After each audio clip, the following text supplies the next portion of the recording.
கோலாகல தயாபாத்திரம் மாதுரி ரமணம் பிரபும் பக்தப்பிரியம் பிரேமிகேந்திரம் ரசிகாச்சாரியமாஷே ஸ்ரீமதே ராமானுஜாயன் மகா ஜெய். பிரேமிகேந்திர சத்குருதேவ் பகவானுக்கு ஜெய். பகவான் எடுத்த அவதாரங்கள்லேயே பரிபூர்ணமான அவதாரம் அப்படிங்கிறது கிருஷ்ணாவதாரம். கிருஷ்ணஸ்து பகவான் ஸ்வயம் அப்படின்னு பாகவத புராணம் சொல்கிறது. பூர்ணாவதாரம் கிருஷ்ணன். ஏதே அம்சகலா பும்சா கிருஷ்ணஸ்து பகவான் ஸ்வயம்ன்றார் சுகபிரம்மம். மிச்ச அவதாரங்கள்லாம் மத்ஸ்யாவதார, கூர்மாவதார, வராகாவதார போன்ற அவதாரங்கள்லாம் நமக்கு அம்சாவதாரங்கள். பகவான் தன்னுடையதான கோடிக்கணக்கான கல்யாண குணங்களை வெளிப்படுத்துறதுக்கு வாய்ப்பு கிடைக்காததுனால அதெல்லாம் அம்சம்ன்றோம். ஆனால் கிருஷ்ணாவதாரத்தில் எல்லா கல்யாண குணங்களையும் பரிபூர்ணமாக காட்டுறதுக்கு வாய்ப்பு கிடைச்சதுனால தான் பகவானுக்கு பரிபூர்ணத்துவம் இந்த அவதாரத்தில். அதில் தான் ஆண்டாலும் குறை ஒன்றுமில்லாத கோவிந்தா அப்படின்னு கிருஷ்ணனை தான் குறை ஒன்றுமில்லாதவன்னு சொல்கிறான். வைகுண்டத்தில் இருந்தானானா குறை இல்லை, வைகுண்டத்திலேருந்து இறங்கிட்டானா பகவான் ஒரு கால் அயோத்திக்கு வந்தால் குறை ஒன்றில்லை. கிருஷ்ணாவதாரத்தில் குறை ஒன்றுமில்லை அப்படின்னு வியாக்கியானம் பண்ணுறா. அப்பேற்பட்டதான கிருஷ்ணாவதாரம் பரிபூர்ணமான அவதாரத்தில் இந்த அவதாரம் எல்லாமே அத்புத பாலகன். அதனால் சொல்லச்சவே தமத்புதம் பாலகம் அம்புஜேக்ஷணம் சதுர்புஜம் சங்க கதாயுதாயுதம் அப்படின்னு பாகவத புராணத்தில் சாதிக்கிறது போல பகவான் சங்கச்சக்கர கதாதரனா, நீலமேக சாமலனா, பீதாம்பர தாரியா, கௌஸ்துபா முக்த கந்தரனா, கோடி சூரிய பிரகாசனா, வைஜெயந்தி வனமாலா விபூஷிதனா, பகவான் திவ்ய நூபுரதரனாக மகர குண்டல தாரியாக எங்கே அவதாரம் பண்ணான்னா எல்லாரும் என்ன சொல்லுவா? கண்ணன் அவதாரம் பண்ணது வடமதுரை அப்படின்வா. ஆனால் பெரியாழ்வார் ஒத்துக்கலை. கண்ணபிரான் அவதாரம் பண்ணது திருமாலிருஞ்சோலையில் அழகர் தான் கண்ணனா அவதாரம் பண்ணினார். நம்ம வாசம் பண்ணக்கூடியதான ஊருடைய பெருமை அப்படிங்கிறதுக்காக இப்போ அதை சொல்லலை. ஆழ்வார் பாசுரமே அப்படி தான் இருக்கு. என்ன அப்படின்னா, துக்கச்சுடலையில் சூழ்ந்து கிடந்த வலையை அறப்பறித்து புக்குனில் புக்குன்னை கண்டுகொண்டேன், இனி போக விடுவதுண்டே. மக்கள் அறுவரை கல்லிடை மோத இழந்தவள் தன் வயிற்றில் சிக்கன வந்து பிறந்து நின்றாய், திருமாலிரும் சோலையந்தாய். வாழ்க்கையில் வரக்கூடிய துக்கம் எல்லாருக்கும் சகஜம். எல்லாரும் தான் வாழ்க்கையில் கஷ்டப்படுறேன்னு சொல்கிறா. அதை தவிர்த்து வேறு பேச்சே இல்லை. சந்தோஷமாக இருக்கேன், சௌக்கியமாக இருக்கேன், ஆனந்தமாக இருக்கேன்னு சொல்கிறவாளே காண கிடைக்கல. ஏதோ வாழ்ந்துட்டு இருக்கேன், கஷ்டப்படுறேன். ஏன் கஷ்டப்படுறேன்னு புலம்புறான்னா, நம்ம பெரிய பெருமாளையும் பெரிய பிராட்டியாரையும் ஆசிரியிக்கலை அப்படிங்கிறதுனால தான் கஷ்டப்படுறேன்ற வார்த்தையே வருது. பகவானை ஆசிரிச்சவாளுக்கு வாழ்க்கையில் கஷ்டமே கிடையாது. ஒரு கால் கஷ்டம் வருது மாதிரி வந்தாலும் பனி போல விலகி போயிடும். அதில் வாழ்க்கையில் ரொம்ப கஷ்டப்பட்டவா யாருன்னா, இதை மாதிரி கஷ்டப்பட்டவா உலகத்தில் கிடையாதுன்னு சொன்னால் தேவகி வசுதேவர்கள் தான். ஏன்னா கல்யாணத்தன்னிக்கே தேவகி வசுதேவர் ரெண்டு பேரும் ஜெயிலில் கொண்டு போய் போட்டுவிட்டான் கம்சன். அப்படி ஜெயிலில் போட்ட உடனேவே எப்படி இருந்திருக்கும்? கை விலங்கு கால் விலங்கு போட்டு 7 பிராகாரம் ரங்கநாதருக்கு, அங்கே 7 அரணாக போட்டு சிறைச்சாலையில் பூட்டு போட்டிருக்கான். ஒன்றுத்துக்கு ஒன்று 2 பூட்டாக போட்டு வச்சுருக்கான். பலத்தமான காவல் போட்டு வச்சுருக்கான். அப்பேற்பட்டதான இந்த சிறைச்சாலையில் வந்து தவிக்கிறாப்பா. வாழ்க்கை இப்படி அமைஞ்சுடுத்தேன்னு, தனக்கு வாழ்க்கை இப்படி அமைஞ்சுடுத்தேன்னு தேவகி புலம்பலை. என்ன கல்யாணம் பண்ணுறதுனால தானே நீங்கள் இவ்வளோ கஷ்டப்படுறேள், இதுதான் பிரேம லட்சணம் அப்படின்னு வசுதேவரை பார்த்து கண்ணீர் விடுறா. வசுதேவர் சொல்கிறார், ஒன்னால இல்லைம்மா, என்னை நான் கைப்பிடிச்ச வேலை உனக்கு இப்படி ஆயிடுத்தே அப்படின்னு அவரை சொல்ல, இதுதான் பிரேமைக்கு லட்சணம். ஒன்னால தான் கஷ்டப்படுறேன், ஒன்னால் தான் திண்டாடின்னு கிடக்கிறேன், இதெல்லாம் சுயநலம். என்னால் தான் நீங்கள் கஷ்டப்படுறீங்க பாவம், ஒன்னால் தான் நான் சௌக்கியமாக இருக்கேன் இப்படி சொல்ல கற்றுண்டோமானோ அதுக்கு தான் பிரேமைக்கு லட்சணம். 2 பேரும் பிரேமையோட திவ்ய தம்பதிகளாக எழுந்துள்ளிருக்கா. சிறையில் மேலே ஒரு சின்ன ஓட்டை இருக்கும். அந்த ஓட்டையிலேருந்து ஒரு பிடி அரிசி அமுதுபடியை தூக்கி போடுவானா விட்டு ஒரு சேவகன். அதை பொறுக்கி எடுத்து அந்த ஒரு பிடி அரிசியை 2 பேரும் கடித்து சாப்பிடணும். அது இல்லாத ஒரே ஒரு சின்ன கூஜாவில் தீர்த்தம் வச்சுருப்பா. அதுதான் இவாளுக்கு. அது கூட மேலேருந்து போடச்சே இவள் கால் விலங்கு கை விலங்குக்கு எட்டாத இடத்துல போய் விழுவும் அந்த அரிசி எல்லாம் அமுதுபடிலாம். அதை பொறுக்கி சாப்பிடலன்னா பாதி கண்ணுக்கு எதிர்க்க இருக்கும், அதை சாப்பிட முடியாது. கைக்கு எட்டினது மட்டும்தான் சாப்பிட முடியும். அப்படிங்கிற அளவில் இதுக்கு மேலே ஒரு யாத்தனா உண்டானா, இதுக்கு மேலே ஒரு நரகம் உண்டானா, இப்படி இருந்து துக்கச்சுடலையில் சூழ்ந்து கிடந்த வலையை அறப்பறித்து இப்படியே மாசங்கள் ஆண்டுகள்னு போயின்னு இருக்கு. அவளுக்கு கல்யாணம் ஆச்சே என்ன வயசுனா 6 வயசு. அவசரமாக கல்யாணம் பண்ணி கொடுத்தா. ஆனால் வசுதேவருக்கு 35 வயசு ஆயிடுத்து. ஏற்கனவே 7 பேரை கல்யாணம் பண்ணிவிட்டார். ராஜாவாக இருக்கிறதுனால எத்தனை பேரை வேணால் கல்யாணம் பண்ணிக்கலாம். வசுதேவருக்கு இவர் ஒண்டி தான் மனைவி இல்லை, ஏற்கனவே 7 பேர். அதில் மூத்த மனைவி தான் ரோகிணி. அந்த ரோகிணி தான் நந்தகோபர் வீட்டில் போய் ஒளிஞ்சுட்டு இருக்கா. ஏன்னா ஆத்துக்காரரை ஜெயிலில் போட்டாலேன்றதுனால நீ ஒண்டியாவது தப்பிச்சு போமா அப்படின்னு அந்தந்த மனைவிமார்கள் 7 மனைவிமார்களும் அவாவா ஊரில் பிறந்த வீட்டுக்கு போயிட்டா. ஆனால் ரோகிணிக்கு பிறந்த வீடுன்றது எதிரான நந்தகோபன் வீடு தானே வந்துட்டா. அப்போ 8வது கல்யாணம் பண்ணிட்டார். அது கூட இவருக்கு பண்ணிக்கணும்னு ஆசை இல்லை. வசுதேவர் மகா ஞானி, அவருக்கு இன்னும் கல்யாணம் பண்ணிக்கணும்னு ஆசை இல்லை. வேணும்னே கம்சன் என் தங்கையை நான் உனக்கு 8வதாக கல்யாணம் பண்ணித்தரேன், நீ பண்ணிக்கோன்னு ஜபர்தஸ்தியாக போட்டு நிர்பந்தப்படுத்துகிறான். எதனாலன்னா அவன் ரொம்ப சாதுவாக இருக்கிறதுனால அவனுக்கு தங்கையை கல்யாணம் பண்ணி கொடுக்கறது மாதிரி வியாதத்தில் அவனுடைய சொத்தை பூரா நம்ம அபகரிக்கலாம் அப்படிங்கிற கெட்ட எண்ணத்தோடு தான் கல்யாணம் பண்ணி கொடுத்தான். ஆக 6 வயசுக்கு கல்யாணமானதான நம்மளுடையதான தேவகி அப்படியே கண்ணீர் விட்டுன்னு இருக்கா. என்னைக்கு விமோச்சனம்னு தெரியலையே அப்படின்னு கண்ணீர் விட்டுன்னு இருக்கா. கை கால் விலங்கு அவிழ்த்துட்டு போனாலும் வாசலில் கதவு 2 பூட்டா 7 கதவுகள் பூட்டப்பட்டிருக்கு. இதற்கு விமோச்சனம் கிடையாது, இப்படியே தான் வாழ்ந்து இங்கேருந்தே வைகுண்டம் போக வேண்டியதான் அப்படின்ட்டுச்சே. கொஞ்ச நாள் கழிச்சு பார்த்தா அவள் பெரியவளானா, கொஞ்ச நாளில் கர்ப்பவதியானா. உடனே காவல் அதிகப்படுத்தினா. அஸ்யா அஸ்வாமஷ்டமோ கர்ப்பா ஹந்தாயாம் வகசே அபுதா. ஹே முட்டாளே, எந்த தேவகிக்கும் வசுதேவருக்கும் கல்யாணம் பண்ணி வைக்கிறியோ உன் தங்கையை நினச்சிட்டு அவளுக்கு பிறக்கிற 8வது கர்ப்பம் உனக்கு யமன் அப்படின்னு ஏற்கனவே அசரீர வாக்கு கேட்டிருக்கு. முதல் குழந்தை இப்போ தான் பிறக்க போகிறதுன்னு இருந்தால் கூட கதவை பூட்டி ஜாக்கிரதைப்படுத்தி வச்சுருக்காங்க, கட்டும் காவலுமா. கொஞ்ச நாளைக்கெல்லாம் முதல்ல ஒரு குழந்தை பிறந்தது. அந்த குழந்தைக்கு வசுதேவரே நாமகரணம் பண்ணுறார் கீர்த்திமான். ஏன்னா உலகத்தில் புகழாளன், உண்மையாக பார்த்தா புகழாளன்னா பெருமாள் ஒருத்தர் தான், திருவேங்கடமுடையான் ஒருத்தர் தான். புகழும் நல் ஒருவன் என்கோ தமுஸ்தோதார பூர்வியம் யதா விதருதஸ்ய. உலகத்தில் பகவான் புகழணுமானா விஷ்ணுவை தான் புகழணும் வேதமும் சொல்கிறது. இங்கேயோ புகழும் நல் ஒருவன் என்கோ அப்படின்னு ஆழ்வாரும் பாடுறார். ஆனால் இந்த பிள்ளைக்கு பிறந்த குழந்தைக்கு கீர்த்திமான்னு முதல்ல பேர் வச்சார். ஏன்னானா இவன் எதனால் புகழாளன் அப்படின்னா இவன் முதல்ல உயிரை கொடுக்க போகிறான், பிராணத்தியாகம் பண்ண போகிறது இந்த குழந்தை. இவன் முதல்ல இவன் பிராணத்தியாகம் பண்ணி தான் பின்னாடி கண்ணபிரான் உலகத்துக்கு கிடைக்க போகிறான். அப்போ கண்ணனை நமக்கெல்லாம் கொடுக்கறதுக்கு முதல்ல தன் பிராணனை தியாகம் பண்ணத்தினாலேயே அவனுக்கு கீர்த்திமான்னு பேர் வச்சிருக்கார் போல. குழந்தை பிறந்ததுன்னு கேட்ட உடனே கம்சன் அங்கேருந்து வந்தான். வெறி பிடிச்சவனா, குடிகாரனா, தலை சிக்க அவிழ்ந்தது கூட தெரியாத ஓங்கின வாளோட வந்து அங்கேருந்து கொண்டா அந்த பிள்ளைய. அண்ணா இது முதல் குழந்தை அண்ணா, இது மாதிரி தான் கண்ணீர் விடுறார். ஆனால் குடுங்க ஒரு கால் இவரை வச்சு வசுதேவர்கிட்டேருந்து வாங்கினாலும் வாங்கிடலாம். பெத்தவளுக்கு எப்படி இருக்கும் தேவகிக்கு? வேண்டாம் வேண்டான்னு கண்ணீர் விடுறா. அண்ணா என்ன இருந்தாலும் 8வது குழந்தையால் தானே ஆபத்து, இது முதல் குழந்தை தானே விட்டுருங்க. இந்த விஷ்ணுவை நம்பவே முடியாது, அவன் மாயாவி. மாயா மாணவகோ ஹரிஹி அப்படின்னு வாமனாவதாரத்தில் சொன்னார் இல்லையா? அது மாதிரி மாயையினால் இந்த பையன் முதலாகவே வந்து பிறக்கலாம், 8ஆவும் பிறக்கலாம். 8ன்னு ஒரு குழந்தைக்கு பேர் இல்லை, 8 குழந்தையுமே 8ஆ கூட இருக்கலாம். அதனால இப்போ தான் நாரதர் வந்து எனக்கு உண்மையை சொல்லிட்டு போனார், கொண்டா அந்த குழந்தை அப்படின்னு வாங்கி நான் வடுக்குன்னு. பக்கத்தில் ஒரு பாறை இருந்தது. ஐயோ அண்ணா அண்ணா வேண்டாண்ணா வேண்டாண்ணான்னு கதற தேவகி கையிலேருந்து பிடுங்கிட்டு போனால் எப்படி அப்படின்னா துணி துவைக்கிறது மாதிரி பாறாங்கல்ல அடித்தா மண்டை சதறித்து சதுர் தேங்காய் மாதிரி கடைசியில் ஓன்னு வயிற்றுலையும் வாயிலும் அடிச்சுன்னு அழறா தேவகி. கடைசியில் என்னடனா ஒழிஞ்சாம் விஷ்ணு அப்படின்ட்டு எழுந்து போயிட்டான். எப்படி இருந்திருக்கும் பெத்தவளுக்கு? இதை மாதிரி ஒவ்வொரு குழந்தையா பிறக்க பிறக்க பிறக்க மக்கள் அறுவரை கல்லிடை மோத இழந்தவள். ஒரு குழந்தை இப்படி போயிடுத்து, தன் கண்ணெதிர்க்கே பெத்த குழந்தைய தன் அண்ணாவே இப்படி துணி துவைக்கிறது மாதிரி தொகைச்சு வதம் பண்ணிவிட்டான்றதை அதை பார்த்ததான பெத்த வயிறுக்கு எப்படி இருக்கும்? கடைசியில் ஒரு குழந்தையாச்சு, 2 குழந்தையாச்சு, 6 குழந்தைகளையும் வதம் பண்ணி 7வது குழந்தைய கர்ப்பத்தில் தரிச்சிருக்கா தேவகி.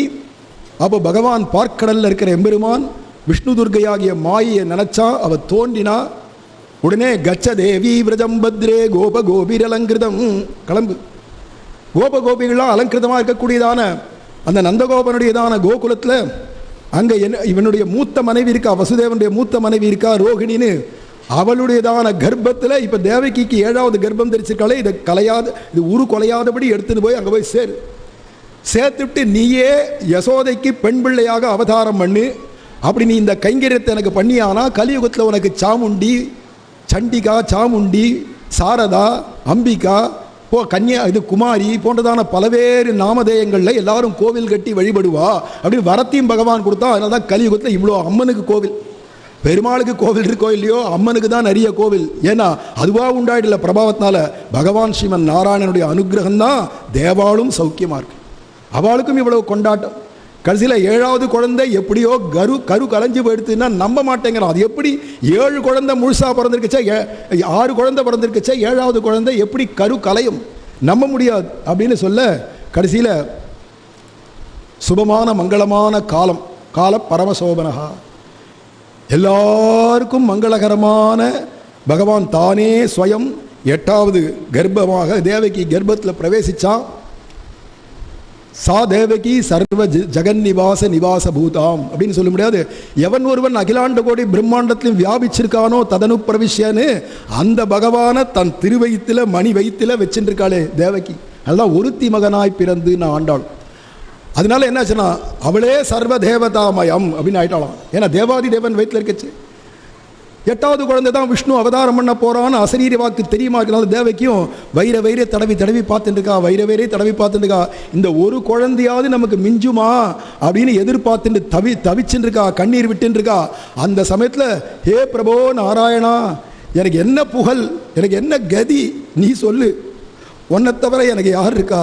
ஒரு குழந்தை அம்மா என்று உகந்தழைக்கும் ஆர்வச் சொல் கேளாதே அணிசேர் மார்வம். ஒரு குழந்தை அம்மானு கூப்பிட்றதுக்கு எனக்கு இல்லையே அப்படின்னு கண்ணீர் விட்டுன்னு பட்டுன்னு ஜெயிலில் பார்த்தா ஒரு ரிஷி தோன்றினாராம். இது என்ன புது கதையாக இருக்குன்னா, இது ஸ்ரீமத் பாகவத புராண கதையில் பட்டர் பிரான் பாகவதம், பெரியாழ்வார் சொல்கிற பாகவதம். பட்டுன்னு அந்த ஜெயிலில் ஒரு ரிஷி தோன்றினார். ரிஷியை பார்த்த உடனே அஞ்சலி தான் பண்ண முடியும், சேவிக்க கூட முடியாது. கை விலங்கு கால் விலங்கு பூட்டப்பட்டிருக்கு. அப்படியே அஞ்சலி பண்ணி யாரோ தெரியலையேனா அந்த மகர்ஷி சொல்கிறார், அம்மா எவ்வளவு காலம் நீ கஷ்டப்பட்டுட்டியோ அத்தனைக்கு ஒரு முற்றுப்புள்ளி வந்தாச்சு. ஜகத்துக்கே மங்களம் செய்யக்கூடியதான எம்பெருமான் கண்டிப்பாக அவதாரம் பண்ண போகிறான், நீ கவலைப்படாத. அடியேன் என்ன செய்யணும் சுவாமி, இந்த ஒரு குழந்தையாவது தங்குமான், ஒரு வழி இருக்குமா? தட்சிண தேசத்தில், அதாவது தமிழ் தேசத்தில் மதுரை மாநகரில் இங்கே ரிஷபாத்ரி அப்படிங்கிறதான பர்வதத்துக்கு அடியில் அங்கே எழுந்தொழிருக்கக்கூடிய எம்பெருமான் சுந்தர்ராஜன் ஒரு பெருமாள் இருக்கார். தமிழ்நாட்டில் எல்லாரும் அவர் அழகர் அழகர் அழகர். ஏன்னா எப்படி இருப்பார் அப்படின்னா, குழல் அழகர், வாயழகர், கண்ணழகர், கொப்பூழில் எழுகமல பூ அழகர் அப்படின்னு அவருக்கு எல்லாமே சுந்தரம், சுந்தர பரிபூர்ணன் அந்த பெருமாள் இருக்காரே. ரொம்ப அழகு. சுட்டுரைத்த நண்பன் உன் திருமேனி ஒளி ஒவ்வாதுன்னு நல்ல பத்திரமாத்து தங்கத்துடைய தேஜஸ் எப்படி இருக்குன்னா அதெல்லாம் சாமானியம்னா நம்ம அழகருடைய முக தேஜஸை பார்த்தா. அப்படி இருக்கக்கூடியதான அந்த எம்பெருமான் ஒருத்தர் இருக்காருமா, அவர் உன்னை காப்பாற்றுவார், அவர் நாமத்தை சொல்லிண்டேரு, சுந்தர்ராஜா சுந்தர்ராஜா. சுவாமி அந்த பெருமாள் எப்படி இருப்பான்னு தெரியாதே, அந்த கோவில் எங்கே இருக்கு, அந்த திக்கு தேசம் ஒன்றும் உனக்கு தெரிய வேண்டாம், இருந்த இடத்துலேருந்தே சுந்தரராஜான்னு நீ கூப்பிடு. இருக்கிற பெருமாள்லே கை நீளமான பெருமாள் அவர் தான். தீர்க்கபாகும் மகாசத்வம், சுந்தரத்தோளுடைய அழகான தோள், ஆனால் தீர்க்கமான பாகு. நீ அமெரிக்காவிலிருந்து கூப்பிட்டாலும் சரி, ஸ்வர்க்கத்திலிருந்து கூப்பிட்டாலும் சரி, பிரம்மலோகத்திலிருந்து கூப்பிட்டாலும் சரி, சுந்தரராஜானா இவர் அழகர் கோவில் இருந்துட்டே கை நீண்டு அவளுக்கு வேண்டியதை கொடுப்பாராம். அது கேட்டதெல்லாம் அள்ளி கொடுக்கிற பெருமாள். அதனால்தான் அவரை சொல்லச்சேவே வள்ளல் மாலிரும் சோலை மணாளனார் ஸ்ரீ ஆண்டாள் சொல்றார். இருக்கிற பெருமாளே வள்ளலான பெருமாள்னு ஆண்டாள்டேந்து பட்டம் வாங்கினவர், விருது வாங்கின பெருமாள். கை நீண்டு போய் வள்ளலாக கொடுப்பார் அப்படிங்கச்சே. அது மட்டும் இல்லை, 1000 குற்றம் நம்ம பண்ணிட்டு வந்தாலும் நம்ம கிட்ட அவருக்கு குற்றமே கண்ணுக்கு தெரியாதான். அவிஜ்ஞாதா சகசிராம் சுகுன்றா இல்லையா, நான் கோடியா குன்றனைய குற்றம் செய்யணும். இவ்வளவு நம்மகிட்ட குற்றம் இருந்தாலும் நம்ம போய் சுந்தரராஜான்னு போய் கோவிந்தோ, அந்த ஊரில் எல்லாரும் அப்படி தான் கத்துவா அழகரை பார்த்தாச்சு. அப்படி கோவிந்த நாமம் சொல்லிட்டானா அவங்ககிட்ட கோடியான குற்றங்கள், பாபங்கள், அபச்சாரங்கள் என்ன வேணா இருக்கட்டும். தர்மத்ருகம் அப்படின்னாரே வேதாந்த தேசிகர், அது மாதிரி என்ன வேணா இவங்கிட்ட குற்றம் இருக்கட்டும். இந்த பெருமாளுக்கு ஒவ்வொரு பெருமாளுக்கு ஒவ்வொரு குணம் சொல்லப்படுது. அபயப்பிரதானம் பண்ணணுமானா நம்மளுடைய ரங்கநாதர் நம்பெருமாள். காருண்யத்தில் பரிபூர்ணமாக பார்க்கணுமானா திருவேங்கடமுடையான், அங்கேதான் தயாசதகம் அருளி செய்தார் வேதாந்த தேசிகர். கருணாமூர்த்தி. ஒவ்வொரு பெருமாள்கிட்ட ஒவ்வொரு குணத்தை பார்க்குறோம்னா, ஆனால் அழகர்கிட்ட என்ன குணம் இருக்கு அப்படின்னா சுந்தரோ வத்சலத்வாத். கூரத்தாழ்வான் சாதிக்கிறார், சுந்தரராஜ பெருமாள்கிட்ட என்ன குணம் பிரதானமாக பிரகாசிக்கிறதுனா சௌலபியம் அப்படிங்கிறதான குணம், சுலபமாக கிடைக்கிற தன்மை. சௌலபியத்தில் அந்த பெருமாளுக்கு நிகர் கிடையாது. அதை காட்டிலும் சுந்தரோ வத்சலத்வாத்தினர், வாத்சல்யம். எவ்வளவு குற்றம் பண்ணிட்டு போனாலும் இன்னைக்கு பாருங்க, வைகைக்கு கிளம்பச்சே அங்கே அழகர் கோவிலேருந்து கிளம்பிட்டாருன்னா இன்னார் இனி யாருன்னு பார்க்க மாட்டார். எல்லா இடத்துலையும் யார் யார் கொட்டகா போட்டாலும் விருன்னு போய் நிற்பார். வேகமாக போய் கொண்டா, மாலையை கொண்டா, பரிவட்டம் கொண்டா, என்ன பிரசாதம் பண்ணியிருக்க, சக்கரை பொங்கலா கொடு, யார் பண்ணா பண்ணி அங்கே அம்சே பண்ணலாம். இதே மாதிரி பெருமாளை எங்கே பார்க்க முடியும்? ஏன்னா யஜ்ஜாதியோ யாதிருசகா யத் சுபாவா தஜ்ஜாதியோ தாதிருசகா தத் சுபாவா. நீ யாராரு எப்பேற்பட்ட சுபாவம் உடையவனோ என்ன ஜாதியோ எனக்கு அது முக்கியம் இல்லை, நீ என்னை சேர்ந்தவன் அவரா ஏத்துண்டு கொடுக்குறேன் அப்படின்னு அங்கேருந்து வந்து எல்லாத்தையும் வாங்கிப்பார். அவருடைய கையை பார்த்தாலே தெரியும் இது என்னடா அண்ணா. இப்படி வச்சுருப்பார். நன்னை இப்படி வச்சுட்டார்னா வரதஹஸ்தம், இப்படி வச்சுட்டார்னா அபயஹஸ்தம். ஆனால் இந்த சுந்தரராஜ பெருமாள் அழகர் மட்டும் எப்படின்னா இப்படி வச்சுருப்பார். என்னடா நான் யார் வந்தாலும் என்ன கொண்டு வந்திருக்க கொடு, இந்த கைக்கு கொடு, கொண்டா கொண்டா. நான் ஒன்றும் கையில் ஒன்றும் இல்லாத வந்துட்டேனே, அகிஞ்சனஹா, கை முதல் ஒன்றும் இல்லாத வந்துட்டேனேன்னா பரவாயில்ல, உங்கள்கிட்ட ஒன்று இருக்குது அதை கொடுத்துரு. என்ன கையில் ஒன்றும் இல்லையே, கையில் ஒன்றும் இல்லையே அப்படின்னு தடவினானா, நீ தான் இருக்கிய ஒன்னையே கொடுத்துரு. இந்த பெருமாள் சாமர்த்தியம், ஒன்னையே கொடுத்துரு. ஆத்ம சமர்ப்பணம்ன்றாலே, ஆத்ம நிவேதனம்னு சொல்கிறாலே, அந்த ஆத்ம நிவேதத்தான் எதிர்பார்க்குறான் இந்த பெருமாள். கொண்டா கொண்டான்னு கேட்குற பெருமாள் அப்படின்னு. அப்போ நம்மளையே கொடுத்தா பூர்ணமாக ஏற்றுக்கிற பெருமாளாச்சே, அவன்கிட்ட தானே சமர்ப்பணம் பண்ணணும். அப்பேற்பட்டதான சுந்தரராஜ பெருமாள் பரம வாத்சல்யமுடையவர். எவ்வளவு குற்றம் பண்ணாலும் பொறுத்துப்பார், அதெல்லாம் குணமாக ஏற்றுப்பார். அதனால அவிஜ்ஞாதா சகசிராம்சு. நீ நம்ம பண்ணுற பாவங்கள் குற்றங்கள் விஷயத்துலாம் அவிஜ்ஞாதா ஒன்றும் தெரியாதவனா போயிட்டு கண்ண மூடின்று வரான். சகசிராம்சுகுனா ஒன்றை 1000ஆக எடுத்துக்கொள்பவன். இம்மட்டிலும் கோவிந்தான்னு சொல்லிட்டு வந்து நின்றானே போரும். பீஷ்மாச்சாரியரை விட, ஆஞ்சநேயரை விட, கோபிகளை விட, நித்திய சூரிகளெல்லாம் காட்டிலும், பிரகலாதாழ்வான் போன்றவாளை காட்டிலும் இவன் கோடி மடங்கு பக்தன் ஏற்றுவாரான். ஒரு தரம் கோவிந்தான்னு சொல்லி நின்றா சகசிராம்சம். அந்த சுந்தரராஜ பெருமாள் இருக்காருமா, கைவிட மாட்டார். அவர் திக்கு தேசம்லாம் தெரிய வேண்டாம், நீ அந்த சுந்தரராஜான்னு சொல்லின்று போரும் அப்படின்னு இந்த ரிஷி சொல்லி கொடுத்துட்டு தேவகிக்கு மறைஞ்சு போயிட்டார். ஆனால் தேவகி அதுலேருந்து சுந்தரராஜா சுந்தரராஜா சுந்தரராஜா சுந்தரராஜா நீ தான் வந்து பிறப்பையோ, வைகுண்டத்துலேருந்து தான் வரப்போறியோ, சுந்தரராஜனே வரப்போறியோ தெரியலையே அப்படின்னு நினச்சிண்டே உருகிண்டே இருக்கச்சே, எல்லா குழந்தையும் 10 மாதத்தில் பிறக்கும்னா 10ம் கடந்த 12 திங்கள் வயிற்றில் கொண்ட அப்பாங்கினால் ஆழ்வார் சொல்றார் 12 மாதம். ராமாவதாரமே ததஸ்த துவாதசே மாசேன். 12வது மாதம் ஆவணி மாதம் ரோகிணியில் ராத்திரி பொழுதுல நள்ளிருட்கண் வந்த எந்தை பெருமானார் மருவி நின்ற ஊர் போலும் அப்படிங்கிறார். நள்ளிருட்கண் எந்த குழந்தையும் பிறக்காது, நடு நிசில 3 பேர் தான் அப்படி பிறந்தவா. ஏன்னா ராமாவதார் கூட நண்பகல், கேள்விப்பட்டத்திலேயே 3 பேர் தான் நள்ளிருட்கண். அதுவும் ஆவணி ரோகிணிலேயே 3 பேரும். ஒன்று ஸ்ரீ கிருஷ்ணன், 2வது சுவாமி பெரியவாச்சான் பிள்ளை, 3வது அதே பரம்பரை வந்த பரனூர் மகாத்மா ஸ்ரீ கிருஷ்ண பிரேமி சுவாமிகளாகிய நம்ம அண்ணா. இவா 3 பேரும் ஆவணி ரோகிணிலேயே ராத்திரி 12 மணிக்கு சரியாக அவதாரம் அப்படிங்கிறதா இருக்கிறதுனால அப்பேற்பட்டதான கண்ணபிரான் வந்து தோன்றான். ஒரே இருட்டு. என்னடா மழை காலம், ஆவணி மாதம் இல்லையா, ஒரே உருண்டு, எங்கே பார்த்தாலும் இருண்டு, அப்படியே மேகங்கள் சூழ்ந்து ஆச்சு கொட்டிவிடும் போல மழை அப்படின்னு மழை கொட்டும் போல இருக்கிற சந்தர்ப்பத்தில் பகவான் பார்த்தா எல்லா இடத்துலையும் இருட்டு இருக்கு. இந்த ஜெயில் இன்னும் கும்மிருளாக இருக்கணும். ஆனால் பகவான் என்ன பண்ணா, அதை வெளிச்சமாக்கிவிட்டான். ஏன்னா இருப்பிடம் வைகுந்தம் இல்லையா, பகவானுக்கு கடந்தான வைகுந்தம். இந்த இருட்டை பூரா போக்கும்படிக்கு பகவான் கோட்டி சூரிய பிரகாசனா ஆவிர்பவிக்கிறான். அப்படின்னா என்ன அர்த்தம்னா, இந்த இருள் தருமா ஞாலத்தே இன்பமுற்று வாழும் தெருள் தருமா தேசிகனை சேர்ந்துன்னு சொன்னாரே சுவாமி மணவாள மாமுனிகள்.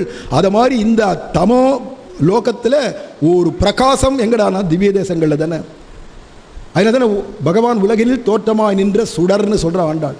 அப்படி இருக்கச்சே பகவான் அப்படியே கோடி சூரிய பிரகாசனா அப்படி தோன்றான் அப்படிங்கச்சவே உடனே சுகபிரமம் அங்கே சொல்றார், தமத்புதம் பாலகமம்புஜக்ஷணம் சதுர்புஜம் சங்க கதாயுதாயுதம் ஸ்ரீவத்ஸலக்ஷ்மம் கலசோபி கௌஸ்துபம் பரம் சாந்திர பயோத சௌபகம் மகார்க வைடூரிய கிரீட குண்டலத் விஷா பரிஷ்வக்த சகஸ்ர குந்தலம் உத்தாம காஞ்சங்கண கங்கணாதிபிகி விரோச்சமானம் வசுதேவ ஐக்ஷத.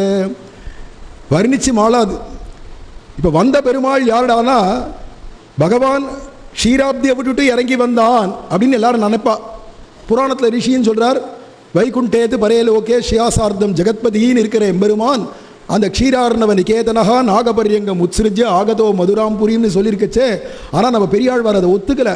வட மதுரையில் போய் பிறந்தது யாருடானா, தென் மதுரையில் இருக்கிற நம்ம அழகர் தானா. அதனால சொல்றார், எப்படி வந்து பிறந்தான்னு சொல்றார், மக்கள் அறுவரை கல்லிடை மோத இழந்தவள் தன் வயிற்றில் சிக்கென வந்து பிறந்து நின்றாய். சடக்குன்னு அப்படி தோன்றினானாம். அத்புதம் பாலகம், அத்புத பாலகனாக சங்கச்சக்கர கதாதரனா, நீலமேக ஷாமலனா, பீதாம்பர தாரியா, கௌஸ்துபா முக்த கந்தரனா, கோடி சூரிய பிரகாசனாம், வைஜெயந்தி வனமாலா விபூஷிதனா, திவ்ய நூபுரதரனாக பகவான் மகர குண்டல தாரியாக கௌஸ்துபதரனாக அப்படி எதிர்க்க காட்சி கொடுத்த. அப்படி காட்சி கொடுத்தானோ இல்லையோ, எப்படி இருந்திருக்கும் வசுதேவர் தேவைக்கு. 2 பேரும் ஸ்தோத்திரங்கள்லாம் பண்ணினா. நியாயமாக பார்த்தா இவனுடைய உற்சவத்தை எப்படியெல்லாம் கொண்டாடணும். அன்னைக்கு தசரதன் கொண்டாடினான் ராமருடையதான ஜனனோத்சவத்தை. ஆனால் அவள் ஜெயிலில் இருக்கிறவாளுக்கு என்ன பண்ண முடியும்? ஐயோ, உனக்கு ஒரு முளைப்பால் கொடுக்கறதுக்கு கூட எங்கிட்ட வழியிலேயே பால் கூட சுரக்க மாட்டேங்கிறதே, சாப்பாடு இல்லாதனால. ஐயோ, நான் என்ன பண்ணுவேன்னு தெரியலையே, ஒரு தொட்டில் போடுறதுக்கு முடியலையே, ஒரு கிளுகிழுப்பை காட்டக்கூட முடியலையே, ஐயோன்னு அழறா பாவம். என்ன மாதிரி ஒரு துர்பாகியவதின்னு இன்னொருத்தர் இருக்க முடியாது, என்ன போல பாக்யவதின்னு இன்னொருத்தர் இருக்க முடியாது. கண்ணனே வந்து அவதாரம் பண்ணுறதான பாக்கியமும் இருக்கு.